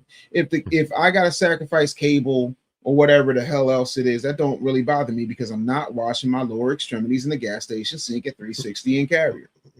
And the thing that I learned is that a lot of relationships are not only conditional, they're transactional. People only care about what you can do for them. Most people do not give a rat's ass about who you are and wouldn't piss on you if you were on fire. I totally agree. And I totally agree. That's a very hard pill to swallow, because you want to believe that these people are your friends. You want to believe that these people care for you, but no, no, they don't. They can give a doo-dop fart. So yeah. Well, you listen. I'm loyal. I'm always been very loyal. I've had to learn the hard way. You know, I tend to see the people in my circle through the lens of positivity, but as I've gotten older, I've realized too that country ethos that I had in the past. You know, word is bond. The world don't operate like that no more, man. In general, it don't. You might find a couple of people here and there that still operate on that premise, but just like when you and I were chopping up in the background, I said, "Dave, I got you." I don't talk to hear myself talk. If I say I got you, I got you, man. I've always been that way. You know, I grew up in the country, where in the country your word was your bond. But I understand that that's a faltering institution. That doesn't you don't see it as much as you used to, and you know I struggle with it sometimes, because I assume once again that if I'm good people, you're gonna be good people. 100%. But the world don't operate that way. But I will say when you do find those people, you keep them near and dear to you. You know, because those people are rare and they're gems and they're far and few in between. I'm gonna show you this real quick. Hold tight. Hold tight. Let me add this back. Hold on. On that show. You say I'm not going to serve for people that don't honor and respect me. And the problem is that when you consistently reward bad behavior by asking black men to undo things that they never done, then it becomes problematic. And instead of reinforcing good behavior, you reinforce bad behavior.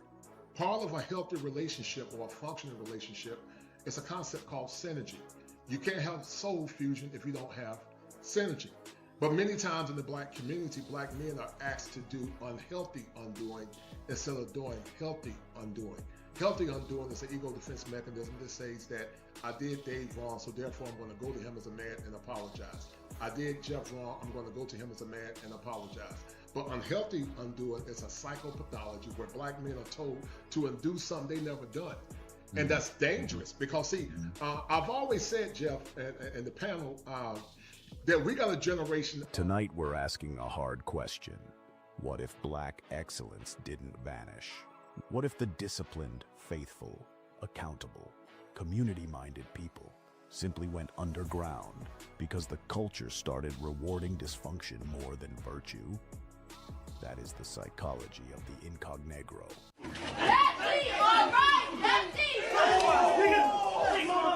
The state has now rested its case in the murder trial of Carmelo Anthony after calling 21 witnesses to testify.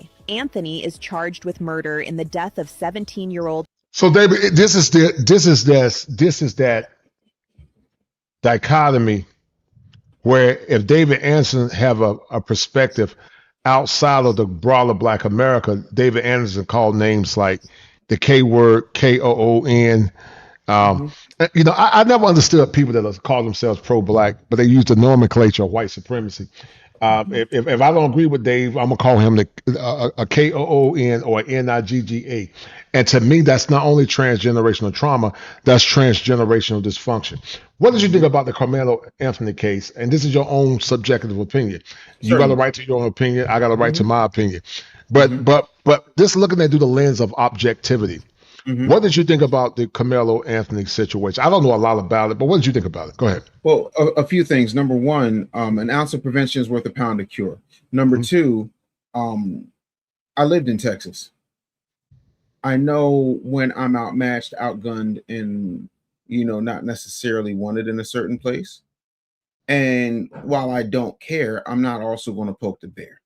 Even with that, for me, I have been beaten down, beaten up, kidnapped, robbed at gunpoint, had guns put to my head, the whole nine. I never killed anybody. Mm. I never pulled out a knife. If Mhm. you push me, I'm going to try and rock your jaw. Mm-hmm. That's how that goes. In Philly, we got a saying: you can't get along, get a fair one going. Mm-hmm. Carmelo did not want to shoot the fair one. Mm-hmm. He basically was like F around and find out, and then he did the unthinkable. Mm-hmm. I know everybody want to turn him into Martin Luther Anthony, but he's not. Do I think 35 years is a bit extreme for a kid who made what can only be classified as the most egregious mistake a young man can make at the precipice of adulthood? Yeah, I think 35 years is a bit harsh, but again, you were asked 15 times the bounce.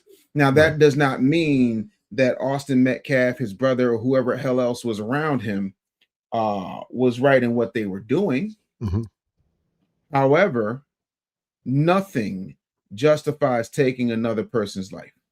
No, I agree. Period, point blank. I And, agree. and I that's just agree. where I am with it. I think that you had the family spokesperson for Carmelo Anthony. He looks like a drugged up, puffed up Ray J. He did not have the intellectual capability of a flea's last bowel movement, respectfully. Again, my opinion. I think Right. his parents obviously look younger than me, Mm-hmm. which tells me that they are ill-equipped. I feel a lot of beta energy from Carmelo Anthony's father. Mm-hmm. I don't look at him as a strong man. I remember I was joining an organization. I will say that. I was joining an organization and I was late to a meeting. And the Mm-hmm. reason I was late to a meeting is because I found out that my stepfather had kidney failure. Right. And as a result, he had died. Mm-hmm. I still showed up to the meeting, but I showed up late. And I explained to the person in charge why I was late. And he said to me, well, maybe your dead stepdaddy should have shown you how to have good time management. Mm-hmm. So once he woke up in his hospital bed with 6 broken ribs and a fractured collarbone, I decided not to join that organization Mm-hmm. because you're not going to disrespect my family. You understand Right. what I'm saying? Mm-hmm. But I didn't kill him. Mm-hmm. I made it clear that I was not going to be disrespected. He effed around and he found out with these. Mm-hmm.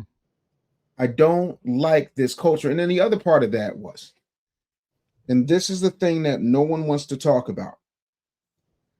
One time, Steve Harvey, and when I say this, I'm not saying that I agree with Steve Harvey on a lot of things, but just the phrase in and of itself is very appropriate here. When Steve Harvey was talking to Monique, he said, we can't do everything they do. We black over here. Mm-hmm. Right? Meaning that if they control that space, they control the pace. Right.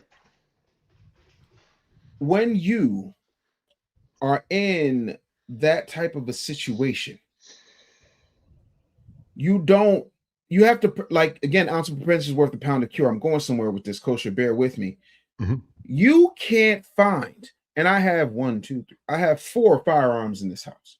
Mm-hmm. Okay. I call them all Donald Trump. I've got 3 45s and a 47. Do with that information what you'd like. Mm-hmm. Mm-hmm. You know what I mean when I say a 47. Mm-hmm. So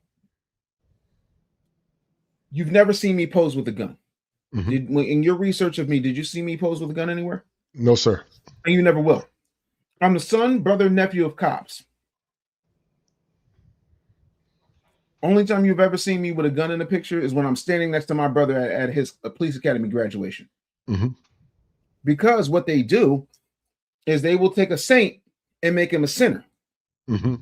And then what'll happen is you'll hear people say, well, Carmelo Anthony had a 3.5 or 3.9 GPA, and he was this, and he was that, and he was this, and he was that. So he had the discernment and the common sense to get good grades and be a really good student athlete, but he didn't have the common sense to realize that you don't respond to being pushed with a knife.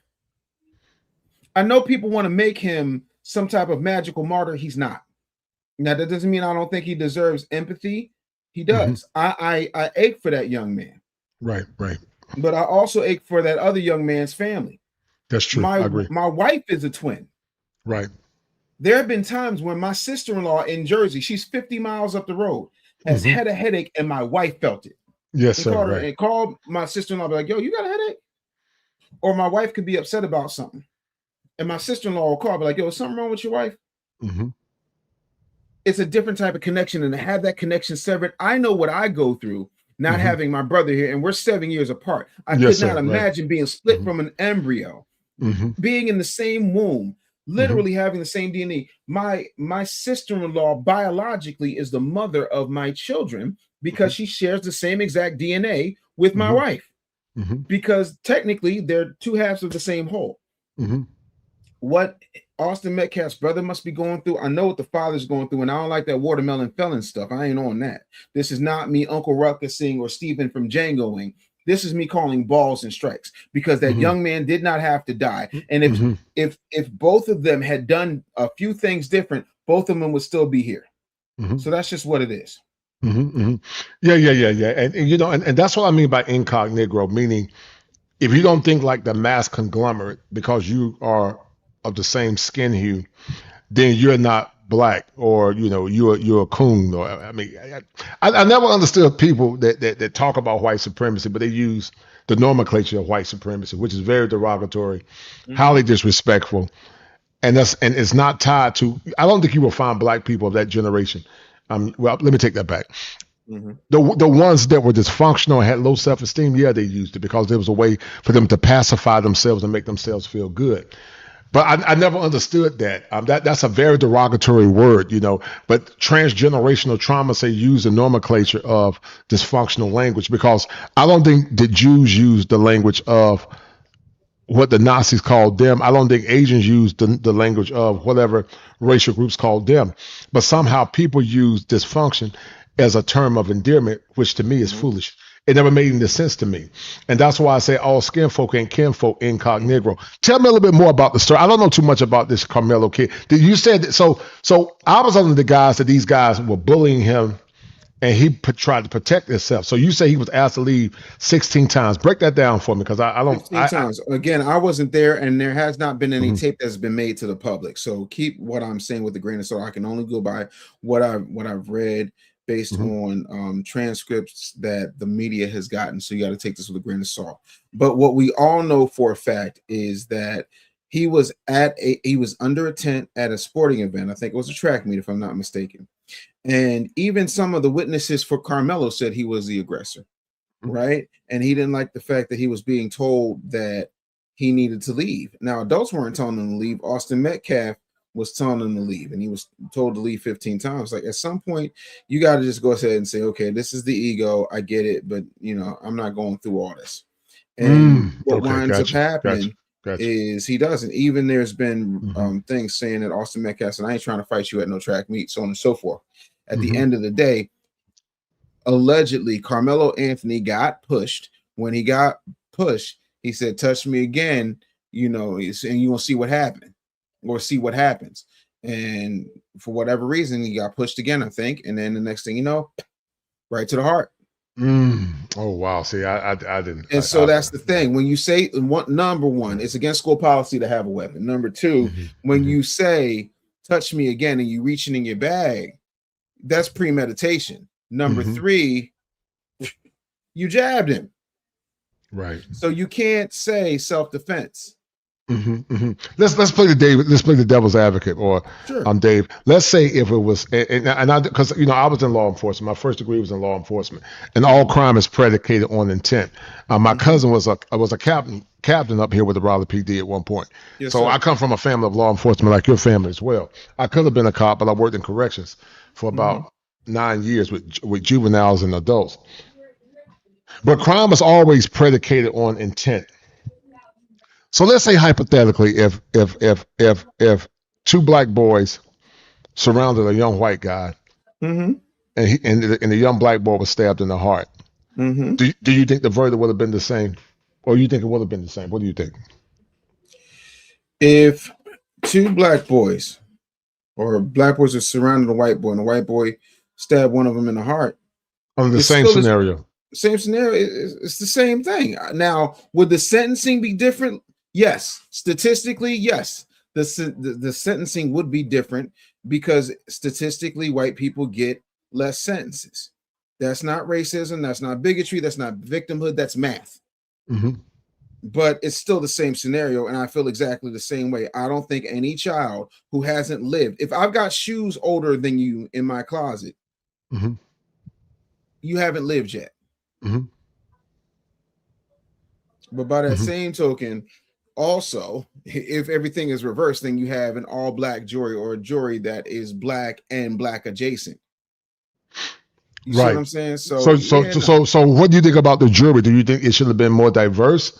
Do you think if it was more diverse, he wouldn't have gotten to 35 years? He would have went to jail maybe for 20.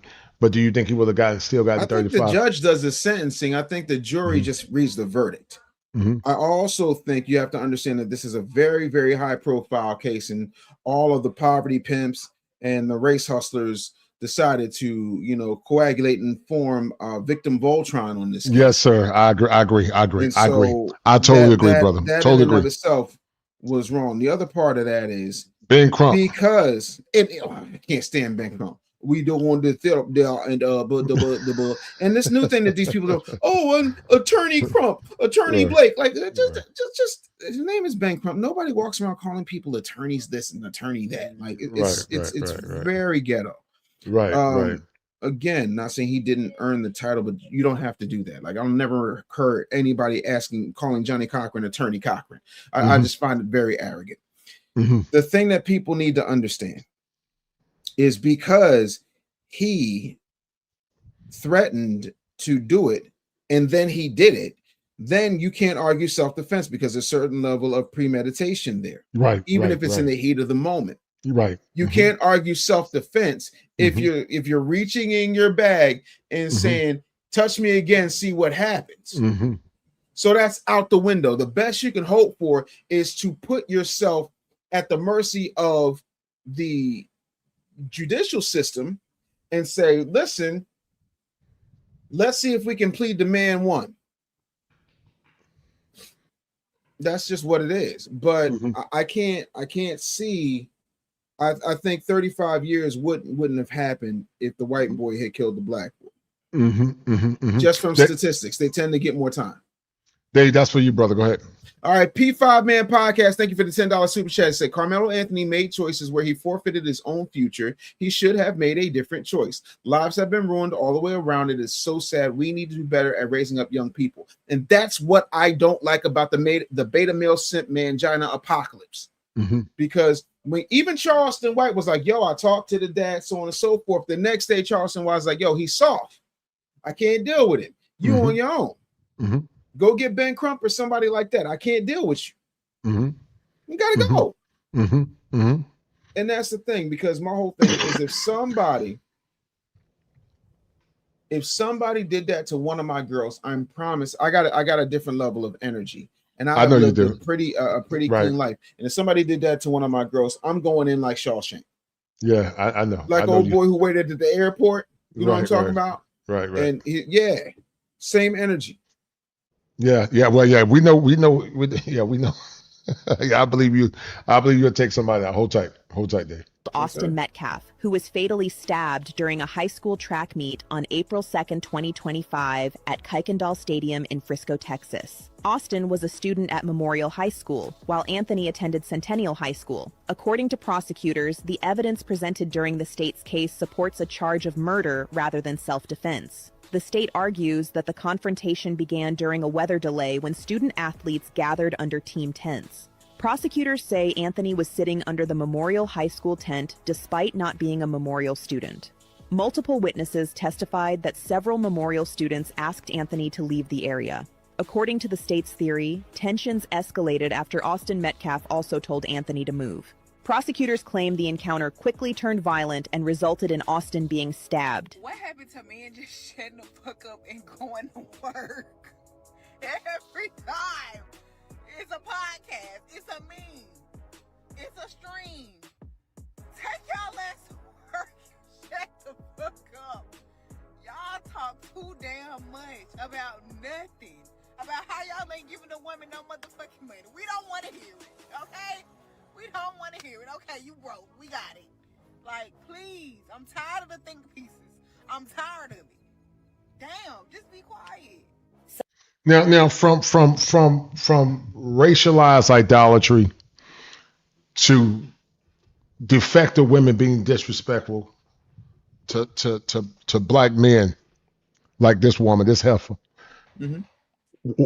Why do you think that? Listen, we understand that there's a culture of victimization. Well, we understand the historical context of systemic racism, but I don't think everything ain't racism. We got to stop that. You know, I remember when I was in school, you know, the kid would get mad at the teacher and say he racist. No, the teacher ain't racist. You just lazy. You didn't want to do your work. No. You trying to use it as a scapegoat. And when you hear this woman disrespect black men, mm-hmm. but also, it's like when it come down to, you know, like some of these white liberals use black folks as talking points and whipping boards. Mm-hmm. When a black man get killed, Black Lives Matters ate off black men murder. Mm-hmm. But then when it come down to these same people going to PTA meetings, because I was a teacher, mm-hmm. these same people going to nurturing the boys and feeding the boys and teaching the girls and reading them books. It's like they always come out in droves when it's some dealing with perceived victimization. We're not saying that it have not exist or that sometimes the criminal system is not always fair, but some of this stuff is just lack of awareness and also scapegoatism, and people use scapegoats like you were talking about, the Ben Crumps of the world, these race hustlers, to keep black folks or some people that look like us in a perpetual cycle of victimization. I'm not one of the black folks that say, you know, like some conservatives that say, well, you know, pull yourself up by the bootstraps. I don't believe in that. But also I don't believe in this liberal nonsense where white liberals use black folks to push their own nefarious agendas as well. Mm-hmm. What's your take on that? On that? My whole thing is, number one, when we're dealing with the stiff wig baby hairs that are on an adult, talking about what a man used to do, a man would never be with a woman who was going to talk that way, let alone provide for her. The other part of that is a lot of men are on podcast mics because for once in our lives, we're able to have conversations that we weren't allowed to have before. And that is what a lot of them can't stand, because they have been able to ride roughshod for a very long time, and we're no longer having that nonsense. So as a result, we find ourselves in a situation where we're not putting up with it anymore. And again, this is what I was talking about earlier in the show. You've got these extra average women thinking they're better than what they are. And it's just like, no, you're not worth providing for. And the Bible even said it is better to stand in the roof of your house than be in a home with a quarrelsome woman. Right. And that's happening more so. And like you were saying about the simps, some of them tolerate it. Look at this story about Carmelo. You talked about the dad being a simp. Tell me what you think about this whole time. So after raising almost $500,000, the Anthony family has officially, not allegedly, finally told everybody where some of that money is actually going. Now remember, a lot of y'all were in my comments acting like people were spreading lies when we questioned whether that fundraiser was only for legal expenses. Y'all call folks fake news, haters, all kinds of things, but don't take my word for it. Let's look at what the family said themselves. They wrote, while legal defense is a critical part of this journey, we want to make it clear that this fund is not solely dedicated to legal expenses. Wait, what was that? Not solely for legal expenses?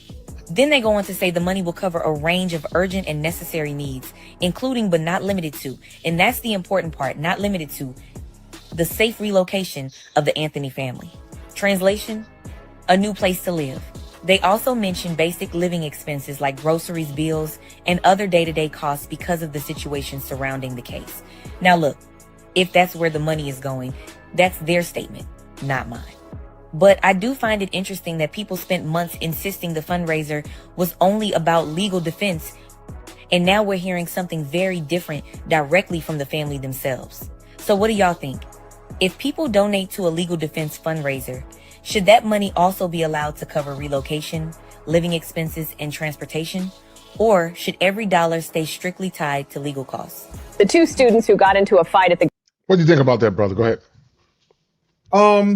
Again, it's so funny. One thing that I do know is that the Give, Send, Go got canceled. So I don't know what happened there, but I remember the first time when this case first broke a couple of years ago, that there was a lot of talk about how much money they raised and what they chose to do with the money and so on and so forth. I'm not surprised. When you have a mother that won't even stay for your son's sentencing, that tells you something. Oh! I didn't know that she didn't stay for his sentencing. She was a character witness at his sentencing, and then she left. By all accounts, really, that I've heard. I didn't know that, man. Yeah. So there's a lot here, and I think there's a lot of immaturity, not only on Carmelo Anthony's part, but on the father of Austin Metcalf and on Carmelo Anthony's parents. I think it's absolutely insane. And for me, again, I don't like anybody using funds that are meant for one thing to do another, and then they go back and backtrack. So, well, we was going to do this with it. There's a movie called A Time to Kill, which is based on the John Grisham novel. And in that movie, the NAACP and somebody that marched with Dr. King, there's always somebody that marched with Dr. King in these things. And he said, yeah, we raised this money for this dude's defense. And he was like, well, I can use it on any lawyer I want. Well, I want this lawyer, but we got this lawyer for you that we picked out. And he was like, no, I don't want that lawyer. I want the lawyer I got, give him the money, and that's that. So again, are you using the money for what it's intended for, or are you on that BS? That in and of itself is one of those things. But I think the children are childlike. And when I say the children, I mean his parents are childlike. And I think that you're going to get, if you got babies having babies, you're going to have a baby that's a baby. Yeah, right. I totally 100% agree with that. Let me show you this real quick. I know you got to go in a few, but let me show you this real quick. Hold tight. Absolutely. Graduation ceremony have had their diplomas revoked. The two suddenly clashed while receiving their diplomas. Witnesses stated that both had long sought more attention on campus. It was precisely this intense desire for recognition and need to be noticed that ultimately led them to choose such extreme measures to attract attention in front of everyone. However, instead of applause, they received the school's harshest disciplinary action. Many believe that a graduation ceremony should belong to all graduates, not serve as a stage for a few individuals to seek attention. Ruining years of hard work for a momentary burst of attention is undoubtedly an extremely heavy price to pay. For the other graduates, this ceremony, which should have been filled with honor and blessings, was nearly ruined by this senseless farce. Consequently, the university decided to revoke the two students' graduation eligibility. Additionally, they face charges related to disturbing public order and property damage. The girl who danced at the graduation ceremony has had her diploma revoked by dancing excessively while receiving her degree and attempting to steal the spotlight from the officials and other graduates. She disrupted the solemn atmosphere that the ceremony was meant to have. The university stated that the graduation ceremony is a collective event for all students, not a stage for individual performances. As she made her way onto the stage, she repeatedly jumped and spun around, causing a commotion that forced faculty and staff to intervene and restore order. The university emphasized that graduation is a recognition of years of hard work, not an opportunity for individual students to show off. What happened to shame, Dave Anderson? What happened to shame? What happened to shame? And it doesn't need to come back. Shame, bro. What? Have you seen a dodo bird in your lifetime? You're too young. Yeah, I've seen a dodo bird. You've seen they're extinct. They were extinct. Right. Gotcha. I see your point. They existed. Like yes, I've sir, seen a T-Rex. Gotcha. I agree. I see. Yes, sir. Shame has been extinct. Right. And what killed shame is the meteorite called social media. What killed shame is the meteorite called the simp apocalypse. What killed shame is the strong, independent single mom that says, that's my baby. And let me explain something to you. Legally, you can't revoke if they've met the requirements for their education, you can't revoke their diploma. I would sue them into the Stone Ages. Now, having said that, I am sick of seeing screaming, loud, dancing, clapping, yelling, bouncing, backflipping, twerking people with caps and gowns on. Not doing that. That's absolutely insane. Dancing is one thing, but being like all cuckoo with it, no, we good. Shout out to my man Gregory Scotland. He says, salute, Coach. I'm sure you have noticed the simps and so-called conservatives that come back to attack the passport bros. What do you think about male sovereignty, David, and men living their lives on their own terms? Because maybe David has always been that way. But what do you think about male sovereignty? And we got a racist here. We're going to, you see, it's you can't have coaching conversation without a jackass, man. But let me ban it is what Go ahead, it brother. is. I'm really cool. I love the block button. Here's my thing. As a conservative man, I see nothing wrong with black male sovereignty. I see nothing wrong with a guy wanting to go where he's appreciated. If I can't change the people around me, I change the people around me. Period, point blank. I think that if you understand what's going on, because that in and of itself, there's a difference between going someplace to have a good time and enjoy yourself versus sex tourism versus, I'm over there and I'm going to get somebody's going to put something in my drink. And then the next thing I'm going to wind up, butt naked with no money in a Sri Lankan hotel somewhere, like whatever the case may be. I think it is up to you to find what makes you happy. Right. Whatever that is. And it's nobody else's business. Now, the thing of it is, and this is what I tried to explain on the men's table weeks and weeks ago. Right. There have been 73 shows about women traveling overseas to find love, but we ain't call them passport girls. We ain't even talking about, women, Patty Stanger, Millionaire Matchmaker, all these shows. So to me, it's only an issue when men start to realize that we have options, because the same way the world has opened up for women, the world has opened up for men. And men will always be valued. And my whole thing is, if I can't change the people around me, I will change the people around me. Me personally, I enjoy the company of a foundational Black American woman. That is what it is. But in some alternate universe, if I could not find my queen, I would do. Listen, what did Prince Hakeem of Zamunda do? He traveled the world to find his woman. And by the way, if you can go, and this is what I tell this to women all the time who talk about how it's so hard and this, that, and the third. Women have. I said, how old are you? Young ladies. One young lady said, oh, I'm 29. I said, cool. Have you ever been on a rich man's boat?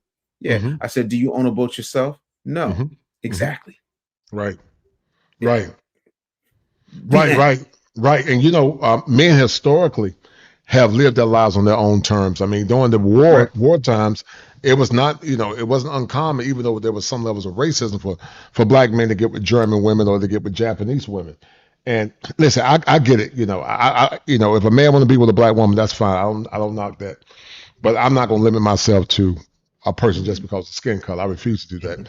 If an Asian woman treat me good, I'll marry an Asian woman. You're right. I've been with my wife for 31 years. Before my mom died last year, my mom and dad were together for almost 60 years.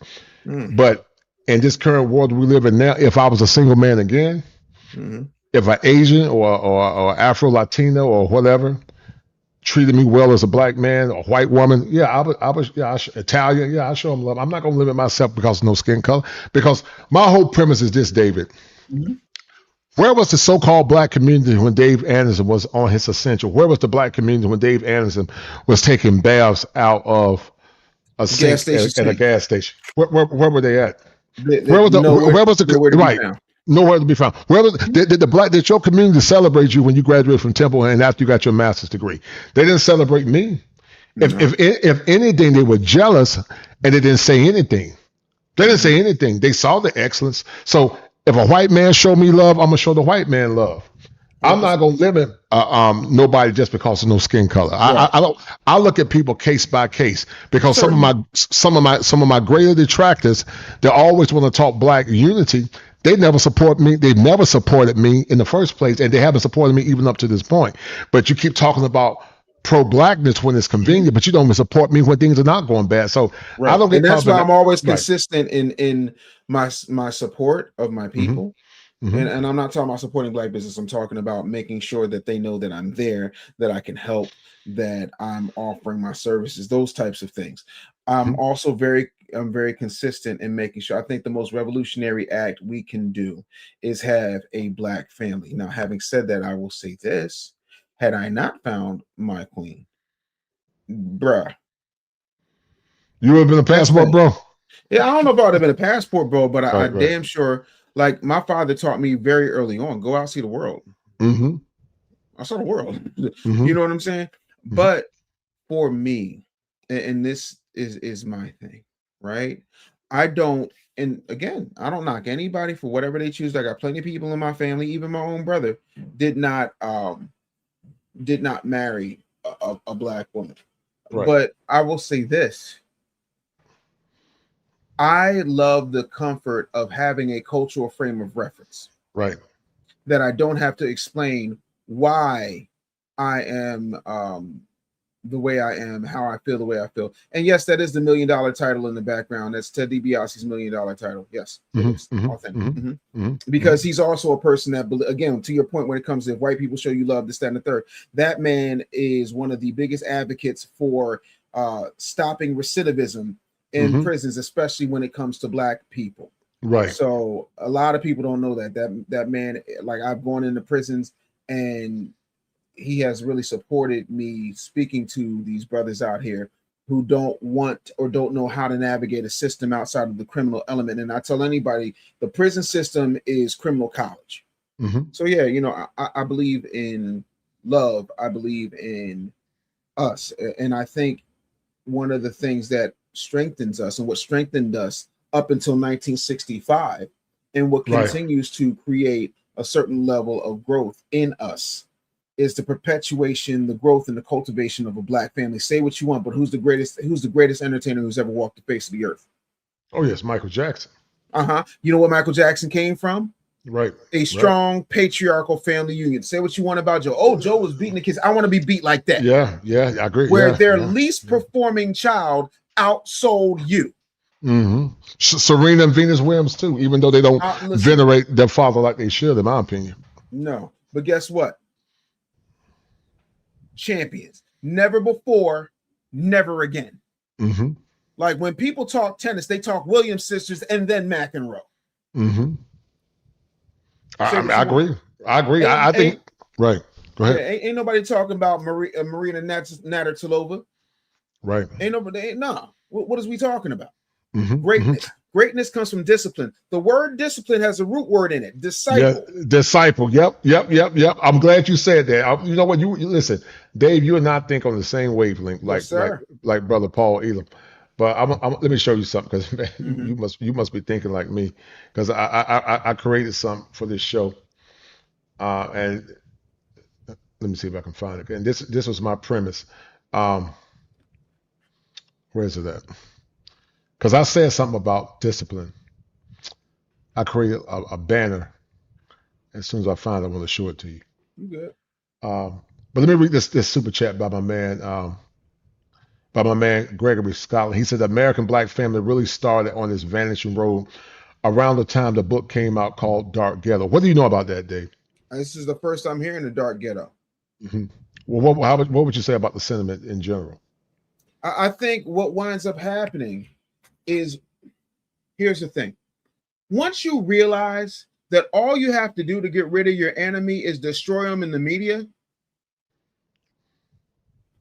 if I can control your image, I can control your destiny. And I can predict within a certain amount of time what it's going to take in order for you to be gone. There's a guy named Ian Halperin. I want you to look him up. And Ian Halperin is famous for one thing. Do you know what that one thing is? No, I don't. No, tell me. Ian Halperin said Michael Jackson has less than 6 months to live. And everybody went, oh, this dude's a nut. 5.5 months later, Michael was gone. Because Ian was talking to a bunch of people who saw what was happening, who saw the setup, who saw what was, and I'm not trying to put on my tinfoil turban tonight, but again, he called it. And certain people were trying to separate Joe from Michael. And Joe warned Mike, like, yo, you have all these people around you, they're just going to yes you to death, and they're going to let you do everything. You missed out. And I think for all the greatness you want and all the freedom that you want, there's a certain level of growth. So what I'm saying, all that to say is, if you can control the narrative, if you control the energy around someone, if you control who is feeding them, who is handling their medicine, that's all I'm saying. Yeah, I agree with that, man. I agree with that 100%. And like I said, Dave, I don't see it getting no better in our lifetime. I know you're an optimist, man. I see things through the lens of pragmatism and systems, but also through the lens of theology. The scripture said, "Unless God build a house, then the labor builds it in vain." Amen. In order for there to be evolution, there must be a de-evolution. The old system got to be destroyed, and there are some say that we're heading towards a one world order. Now, I don't know if you believe in that stuff or not, but I tell people, Dave, that conspiracy theories are just conspired truths. They call them theory because it's hidden. Yeah, because there's no such thing as a conspiracy theory. That term came up after the Kennedy assassination, and we know who's behind that. So I call it a conspired truth. And the powers that be just don't want to believe in it because, there's a such thing called confirmation bias. Correct. And if people really saw what was really coming into this world, it will scare them. So most folks would rather have their head like an ostrich in the sand instead of dealing with reality. When you talk about your daughters, Dave, what is your greatest fear for the generation, for your babies, man? You have been a stalwart. You've been a clarion caller. But what is your biggest fear for your daughters when it comes down to finding a good man, a good husband to marry? I think my oldest daughter has found one. Thank you, God. I like the little boy. I think he's extremely nice. But my youngest, I'm afraid that a lot of these young men out here aren't readers. I'm afraid that they don't prioritize masculinity. I am afraid that we are the fattest, the sickest, the laziest versions of ourselves. We are the first generation that is going to do worse than our parents, and we have raised a generation that is probably going to do worse than theirs. There's this old adage that says, hard times create strong men. Strong men create soft times. Soft times create weak men. Yep. And I think what has happened is there has been too much soft times creating weak men. Dave, I had prepared this right before we had this conversation. And I said this a while ago in the past. I say, in order to have a woman following your leadership, I strongly believe that for a man to have a good wife, she has to have emotional regulation. That means she 100%. Has to be disciplined. And you're right. As I've always said, I was a former teacher. A person that has discipline is a disciple. So that means you have to have what's called self-regulation. And so discipline brings order. Order brings structure, and structure brings civility. But you got to be a willing participant. You can't be a grown woman with childish tendencies, which is arrested development. That's why I said that, ideally, if a man could get a solid woman, I would say wife ready, low bodies to virgin, no kids. But the most important thing is having emotional regulation. When you think about your mom, when you think about your grandmom, what is the greatest stark difference you saw in those women compared to the women of now? The difference is there were standards, and not standards in the I need to have this type of way. They had standards for themselves. There's certain things that they just would not do. I remember coming to my mother once and I said, no matter what was going on, I don't think I've ever seen you cry. I used to tell my mom, like, yo, I wish you'd have hugged me more. And my mother said something to me. She said, your father got Alzheimer's and dementia. I was raising 2 boys into men. My tears were none of your business. I saved my tears for God and my pillow. And I was like, yo. As a parent now who has an adult child, I understand exactly what she meant. She was trying to make sure that she picked up the ball where my father couldn't carry it anymore, to make sure that I understood stoicism and understood why things happen, or what could be, or how, you move. When I looked at my grandmother didn't tolerate nothing. My grandfather acted up. My grandmother went and bought the house around the corner. So my grandfather got sick. And when he got sick, you know what my grandmother did? She fulfilled her duty as a wife, and she came back and took care of my grandfather, and they stayed happily after. Yeah, yes, sir. Right. So she did the strong and independent thing, bought a house around the corner. But when he took ill, she came back and he got a new attitude because she showed up like a servant, and then he started to make sure that he was leading with a little bit more discipline and respect. Right. You see what I'm saying? There is balance there. There was duality. What happens now is if you got two, you got a phone, obviously you got a phone. Yes, right? sir. What kind of phone you got? I got a Samsung Note 20 Ultra. Oh, we were doing so well, Kosher. You are one of these Android people. I'm an Android man. People are weird. My girls got your phone. Yes, sir. The Apple phones, but listen. As a parent, you always want your children to do better than you. Anyway, the thing of it is, if I got two chargers and no outlet, what do I have? A dead phone. A dead phone, right? Don't matter if I got 10 charges if I ain't got no outlet. You understand what I'm saying? We need each other. I am tired of the gender wars, which are fake propaganda put up by people who profit from keeping us separate instead of I totally agree. In a place where we know what our roles are. Everybody ain't meant to be Beyonce. Some people got to be Kelly Rowland. Other people got to be Michelle Williams, right? Other people got to be Matthew Knowles. Other people got to be Jay-Z. You got to understand where you play in the hierarchy of needs and know your role, shut your mouth, and play your part. That's the problem. We keep acting like it's separate. It's not separate. It's synergy. And we've got to start valuing synergy. And we got to start making sure that, number one, men, you guard your seed. Women, you guard your gate. Right.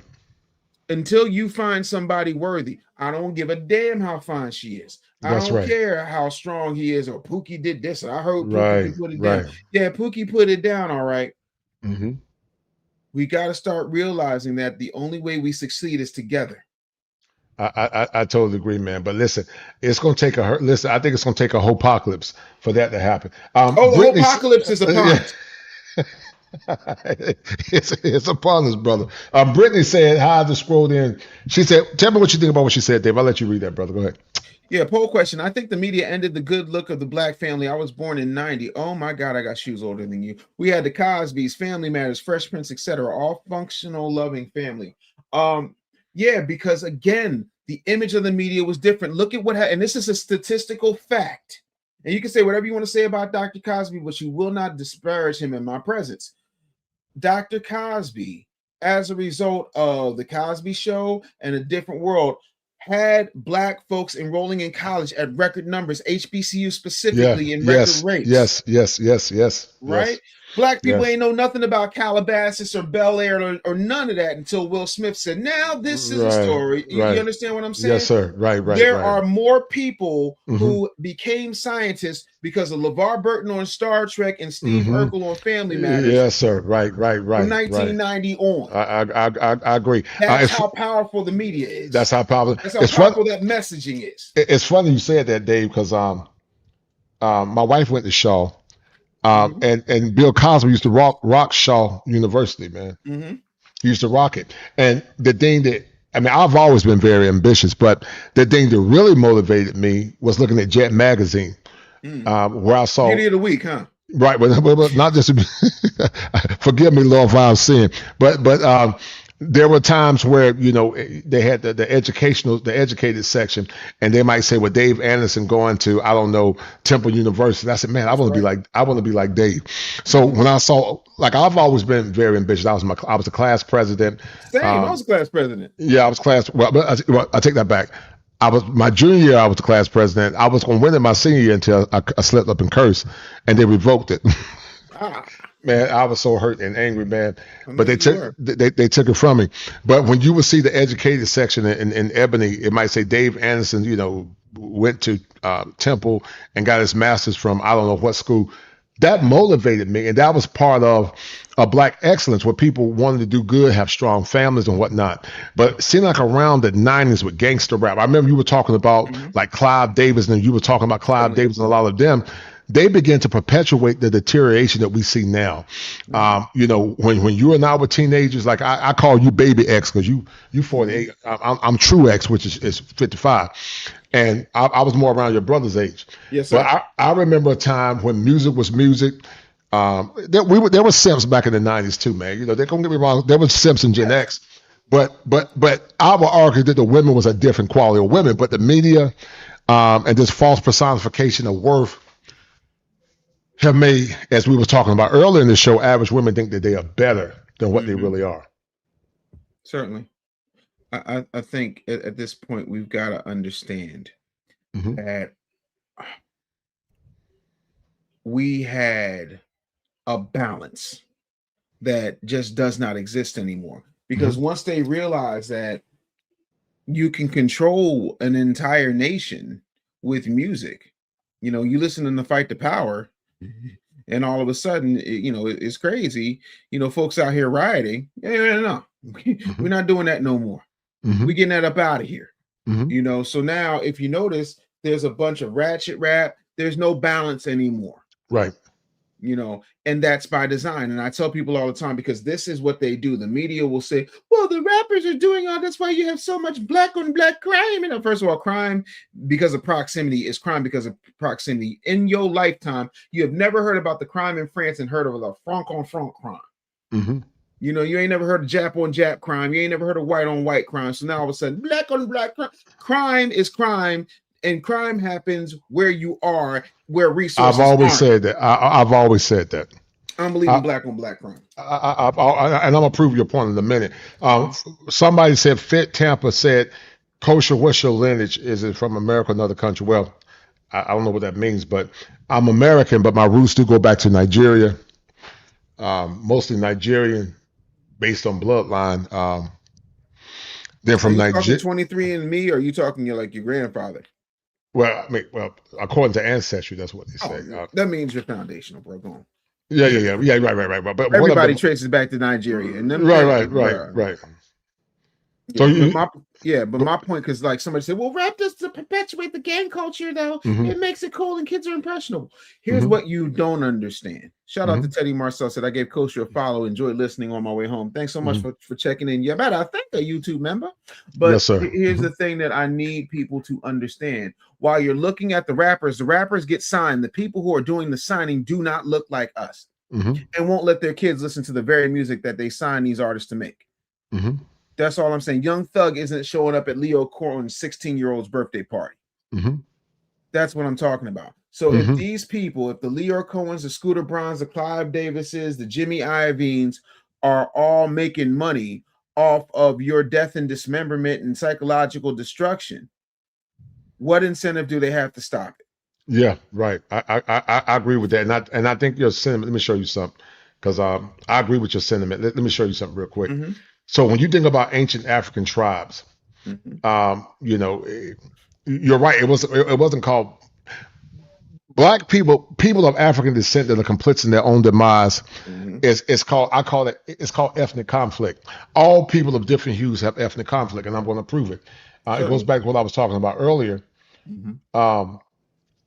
The tribes prior to the transatlantic slave trade, you had what's called intertribal conflict, warring nations from different countries. But then sometimes there was intra-tribal conflict, meaning like, say you and Dave, you and I are from the same family, same tribe, we fought and killed one another. But I will argue that there was more intertribal conflict than intra-tribal conflict. But the way the masses try to sell it is that they say those were your people, and that's a misnomer. That's not necessarily true. And I'm gonna keep spinning. If you go back, Dave, and look at history, it was the struggle that made black folks one essence. That's what made us one. From Jim Crow racism All of that made black people one. That made us great. We became one essence. Like George Clinton said, one nation under the groove. We became one essence due to the struggle, and we tend to identify as one essence as brothers and sisters because of the struggle. But we're nowhere near as unified. America's not unified as we were in the past. And I think a lot of that has been due to like the Clive and Piven theory. You know what that is, right? Explain it to me. So the Clive and Piven theory is similar to it was these Marxists that went into black churches, and it was divide and conquer. You know, they used Marxist techniques. They infiltrated, and they seduced some of these black preachers, and it was all tied to culture, tied to Marxism. You had to look it up. That's but crazy. We became one essence under the struggle, but we were never universally one. You remember in Roots, the man said, "Who speaks the language of the Wolof? Who speaks the language of the Fulani?"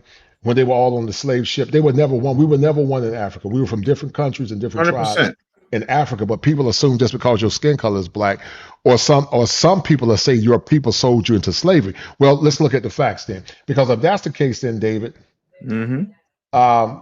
do we have that same energy for the American War, the Patriots against the Brits?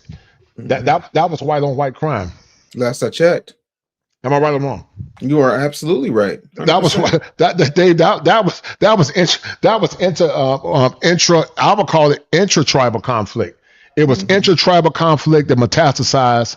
It was intertribal conflict that metastasized to intra-tribal conflict.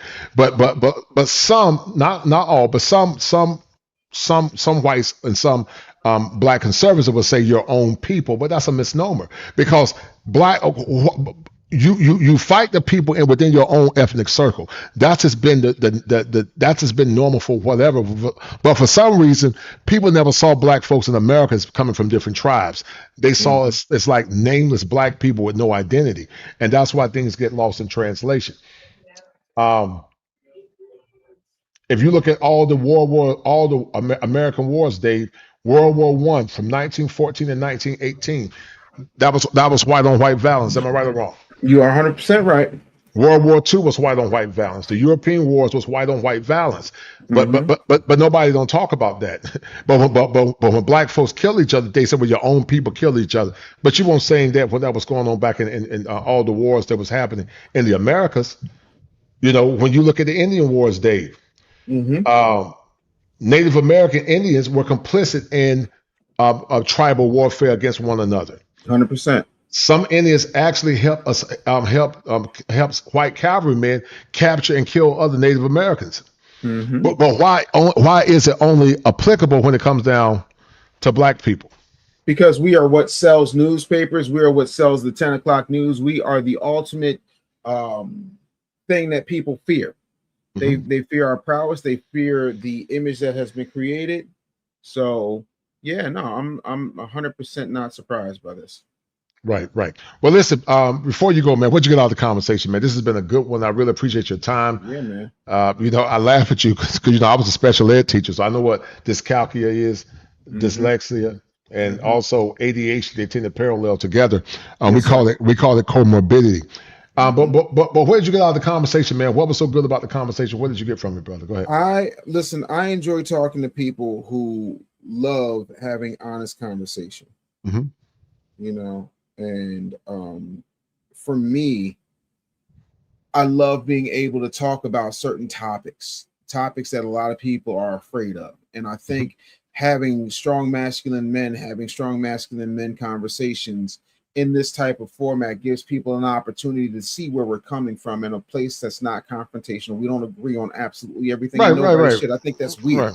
I don't believe in echo chambers, but I do believe in respect. I believe you can I believe you can disagree without being disagreeable. Right. And I want us to understand that the only way we learn is by putting ourselves in a position to learn from people who don't necessarily see the world the way that we do.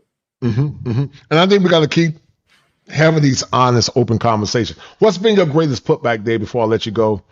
What's been your greatest putback? Shout out to my man Ray Johnson. He just hit me with another cash app. Shout out to Ray Johnson for that 20. Thank you, brother Ray Johnson, for the $20 cash app. But what is your detractors and your critics, Dave? What do they say about Dave Anderson from the Hollywood mongrels? I know you said they talked about you losing weight, Yeah. but how did you navigate coming out of that highly polluted area and just doing your own thing now, doing Dave? It took a lot because, again, even though it's Hollywood, people don't understand it's still a job.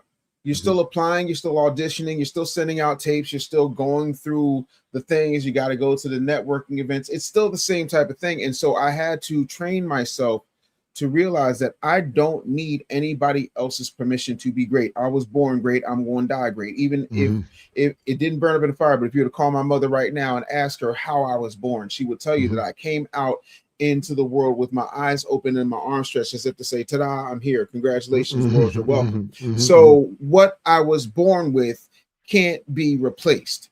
And what God put in me has made me who I am. It's not about, a lot of us have magic feather syndrome. If you've ever seen Dumbo, he was convinced that he could fly because he had this magic feather instead of the fact that he had big old ears.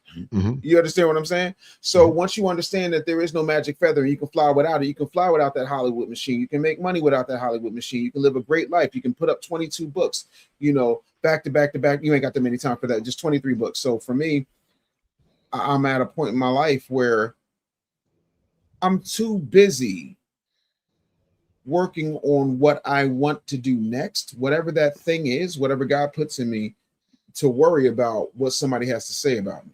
You know, I started doing my morning show. Next thing I know, I was making some songs for the morning show, and then folks was like, yo, you should drop a record. And I put out an album. It's called Shill Music. It's available absolutely everywhere. You can get it on my site. I'm going to give away a couple things to you.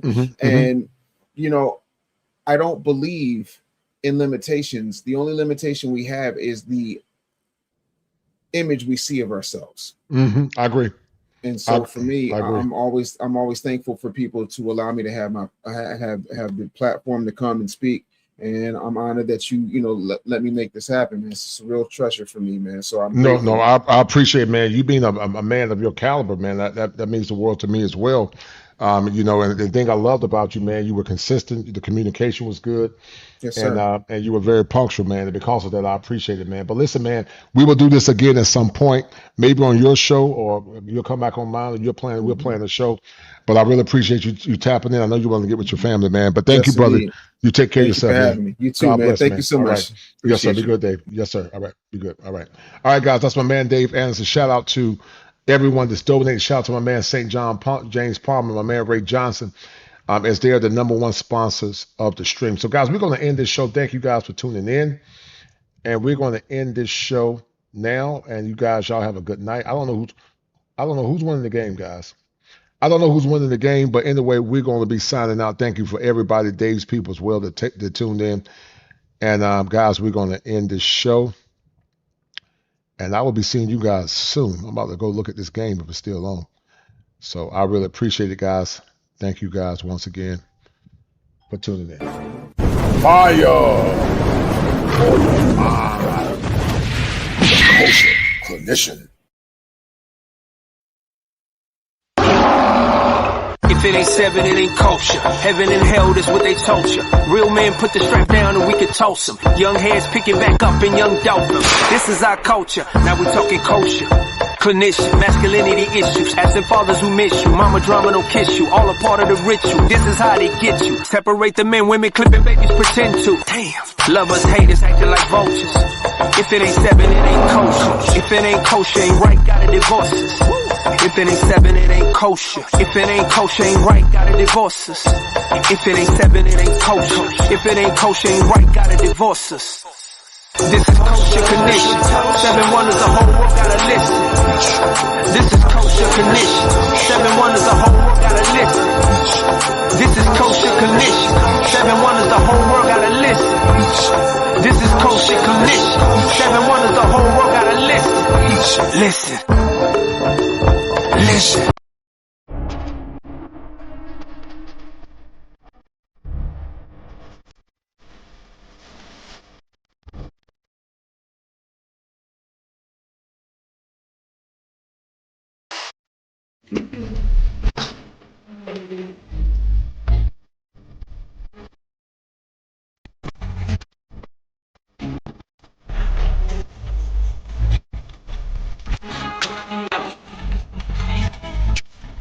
Okay.